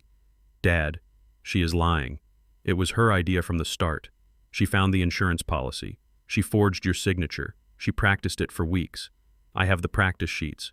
They are in her nightstand. She kept them. She told me to roast you," Dante screamed, his voice breaking. "You heard her," she laughed. "She said it would be easy. She said you were just an old man in the way." "It was you," Chloe shrieked, clawing at him. "You drove the boat. You locked the door because you told me to," Dante yelled, pushing her back. "You said you were pregnant. You said we needed the money for the baby. You manipulated me." I am not pregnant, you idiot, Chloe spat. I played you, because you are weak. You are a weak, spineless little boy who does whatever mommy tells him to do. She turned to me, her face twisted into a mask of ugly desperation. Marcus, look at him. He is pathetic. He couldn't plan a birthday party, let alone a murder. I have the evidence. I have the recordings. I recorded our conversations, Marcus, just in case he tried to back out. I have him on tape planning the whole thing. You recorded me, Dante whispered. Insurance, baby. Chloe sneered. Just insurance. She looked at me triumphant. I give you the tapes, Marcus. I give you the timeline. I give you everything. He goes to jail. I walk. That is the deal, right? I sat there watching them tear each other apart. It was visceral. It was ugly. It was the absolute truth of who they were, revealed in the harsh light of survival. They had forgotten I was even there. They were just two rats fighting over a scrap of wood in a flooding sewer. I stood up. Enough, I said. They both froze, panting, chest heaving. I walked over to the projector. I turned it off. The room went dark. I walked to the window and pulled back the heavy drapes. The moonlight flooded in cold and unforgiving. I have heard enough, I said. Who gets the deal? Chloe asked, stepping forward. Who won? I looked at them. You both lose, I said. What? Dante asked. But, you said... I said I would ask for a reduced sentence for the one who cooperated, I said. I looked at Chloe.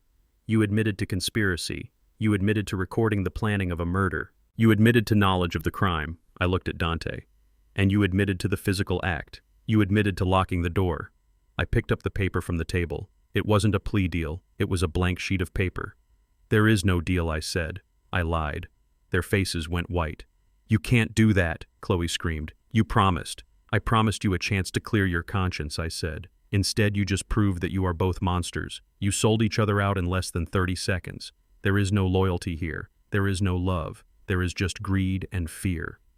I pulled my phone from my pocket. It was already on a call. The timer read 20 minutes.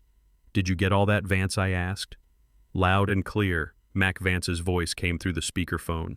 The police are at the gate. We heard the confession. We heard the accusations. We have enough to bury them both under the jail. Police, Chloe whispered. They have been listening the whole time, I said. I walked to the front door. I unlocked the deadbolt. I opened the door. Blue and red lights were already flashing in the driveway. Sergeant Miller was walking up the path with 4 officers behind him. I turned back to my son and his wife. You wanted a liquidity event, I said. I pointed to the police. Here it is. You are about to be liquidated. Dante fell to the floor weeping. Chloe stood there staring at me with a look of pure shock. The performance was over. The curtain was falling, and the applause was the sound of handcuffs clicking shut. The sound of a police siren is usually a sound of alarm, but tonight it sounded like a symphony. It was the crescendo to the opera of greed I had been conducting for the last week. The blue and red lights washed over the living room walls, mixing with the harsh white light of the overhead fixtures I had finally turned back on. The shadows where Dante and Chloe had been hiding their secrets were gone. There was nowhere left to run. The front door didn't just open, it flew open. Sergeant Miller led the way, his service weapon holstered but his hand resting on it ready for trouble. Behind him were 2 detectives in cheap suits and 4 uniformed officers. They filled the foyer with the heavy, chaotic energy of the law.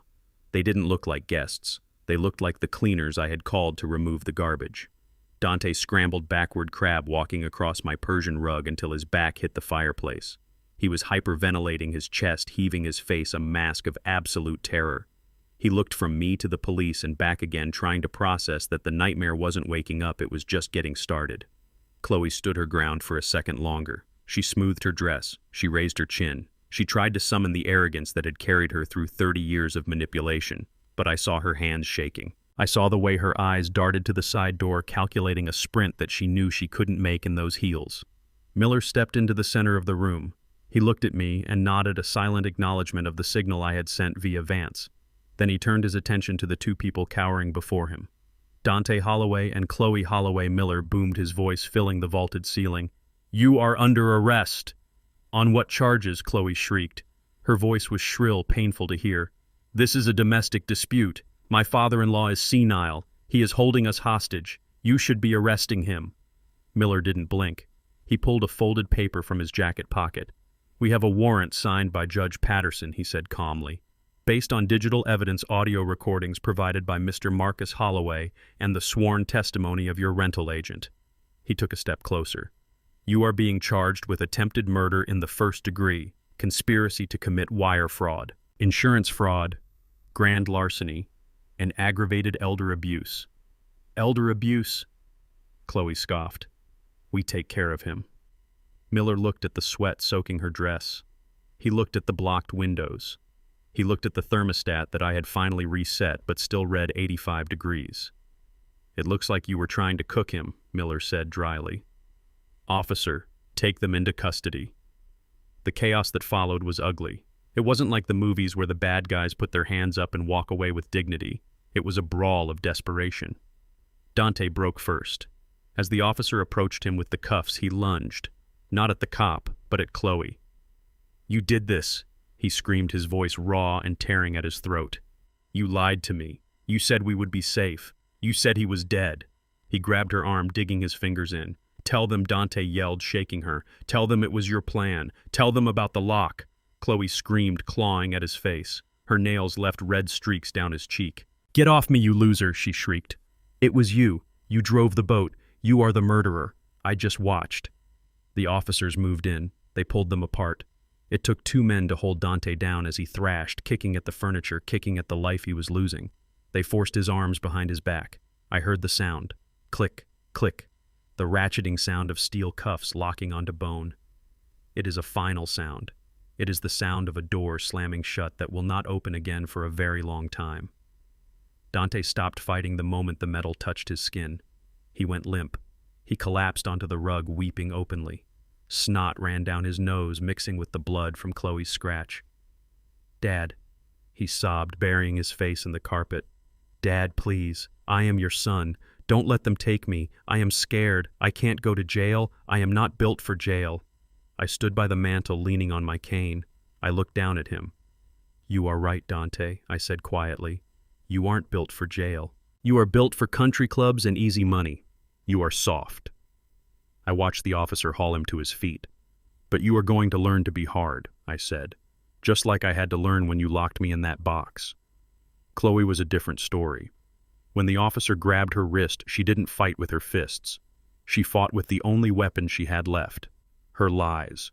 She threw herself onto her knees. She looked at Miller, then at me, her eyes wide and imploring. "Wait!" she screamed. "You can't do this. You have to be careful." She looked at the officer holding her arm. "Let go of me," she yelled. "I am pregnant." The room went silent. The officer hesitated. He looked at Miller. Nobody wants to be the cop who manhandles a pregnant woman, even a murderer. Chloe saw the hesitation. She seized on it. She played the victim card with everything she had. "I am carrying a baby," she sobbed, holding her stomach protectively. "I am in my first trimester. It is high risk. The stress. You could kill the baby. Do you want that on your conscience?" She turned to me. She crawled forward on her knees, dragging the officer a few inches. "Marcus, please," she begged, tears streaming down her face. "I know you hate me. I know I made mistakes. But this is your grandchild. Your blood. Dante's son. You can't send your grandchild to prison. Please. Just house arrest. Just until the baby is born." I watched her performance. It was impressive. If I hadn't known better, I might have felt a flicker of doubt. She looked so small, so vulnerable. Dante looked up. His eyes were filled with a sudden, desperate hope. "Dad," he whispered, "she is right. The baby. You always wanted a grandson. You can't hurt the baby." Miller looked at me. "Mr. Holloway, if she is pregnant, we have to follow protocol. We have to take her to the hospital first. It delays the booking. It complicates things." I looked at Chloe. She was hiding a smirk behind her tears. She thought she had found the loophole. She thought she had found the one thing that would make the old man pause. The legacy. The bloodline. I reached into the inside pocket of my jacket. I pulled out the paper I had shown them earlier, the medical report from Dr. Evans. I walked over to Chloe. I stood directly in front of her. I loomed over her, casting a long shadow that blocked out the light. "Stand up, Chloe," I said. She stood up, sniffing, wiping her eyes. "You believe me, right, Marcus? You won't let them hurt the baby." I held up the paper. "I told you earlier, Chloe," I said, my voice ice cold. "I have the medical files. I have everything." I turned to Miller. "Sergeant, this woman is not pregnant." Chloe's face went white. She tried to grab the paper, but her hands were cuffed. "That is a lie," she screamed. That is fake. I read from the paper loud and clear so everyone in the room could hear, so Dante could hear. Patient name Chloe Holloway. Date of procedure, August 12, 2018. Procedure bilateral tubal ligation. Surgeon's notes indicate the fallopian tubes were cauterized and cut. Patient is permanently sterile. I lowered the paper. You had your tubes tied 5 years ago, Chloe, I said, before you even married my son. Dante let out a sound that wasn't human. It was the sound of a dying animal. You, what? He gasped. Chloe spun around trying to silence him, trying to spin another lie, but the truth was naked in the room. It was for my health, she stammered. It was reversible. I was going to reverse it. It is not reversible, Chloe, I said. Not the way you did it. You made sure you would never have children. You made sure you would never ruin your figure. I looked at Dante. She lied to you, son, I said. All those months she talked about a nursery. All those times she said she was trying. She was playing you. She was using your desire for a family to manipulate you into murder. Dante stared at her. The betrayal was total. He realized that the woman he had killed for the woman he had destroyed his soul for had never loved him. She had viewed him as a mark, a paycheck. You monster, Dante whispered. You barren monster. Chloe's mask fell off completely. The tears stopped. The begging stopped. Her face twisted into a snarl of pure malice. Shut up, she spat at Dante. Shut up, you weak little man. I did you a favor. You would be a terrible father. You are a broke loser just like your mother was. She turned to me. She bared her teeth like a cornered rat. And you, she hissed. You old bastard. You should have died in that box. The world would be better off without you hoarding your money. I hope you rot in this big empty house. I hope you die alone. I smiled. It was a calm, peaceful smile. I won't be alone. Chloe, I said, I have my memories, I have my dignity, and I have the satisfaction of knowing that I flushed the toilet. I nodded to Miller. Get her out of my sight, Sergeant, and be careful with her. She isn't pregnant, but she is venomous. Miller grabbed her arm firmly. Let's go, Mrs. Holloway, he said. You have the right to remain silent. I suggest you start using it. They dragged her out. She was screaming curses now, kicking at the doorframe, spitting at the officers. She was ugly. She was raw. She was finally showing the world exactly who she was. Dante went quietly. He didn't look at me as they walked him past. He looked at the floor. He looked broken. I watched them go. I watched the police escort them down the driveway to the waiting cruisers. I watched the red and blue lights flash against the trees. The officers closed the back doors of the cars. Thud, thud. The sirens chirped as they pulled away. I stood in the doorway until the taillights disappeared around the bend. The silence rushed back into the house. It wasn't the heavy, suffocating silence of the heat wave. It was a clean silence. The silence of a storm that has passed. I walked back into the living room. I looked at the overturned chair. I looked at the projector still humming on the table. I picked up the medical report and tossed it into the fireplace. I picked up the lighter from the mantel. I lit the paper. I watched the flame curl the edges, turning the lies into ash. Don't drag a child into your filth, I whispered to the fire. I was alone. But for the first time in years, I didn't feel lonely. I felt clean. The salt spray hitting my face felt different today. It was no longer the stinging slap of a hostile ocean trying to swallow a dying man. It was a cool, refreshing kiss from an old friend.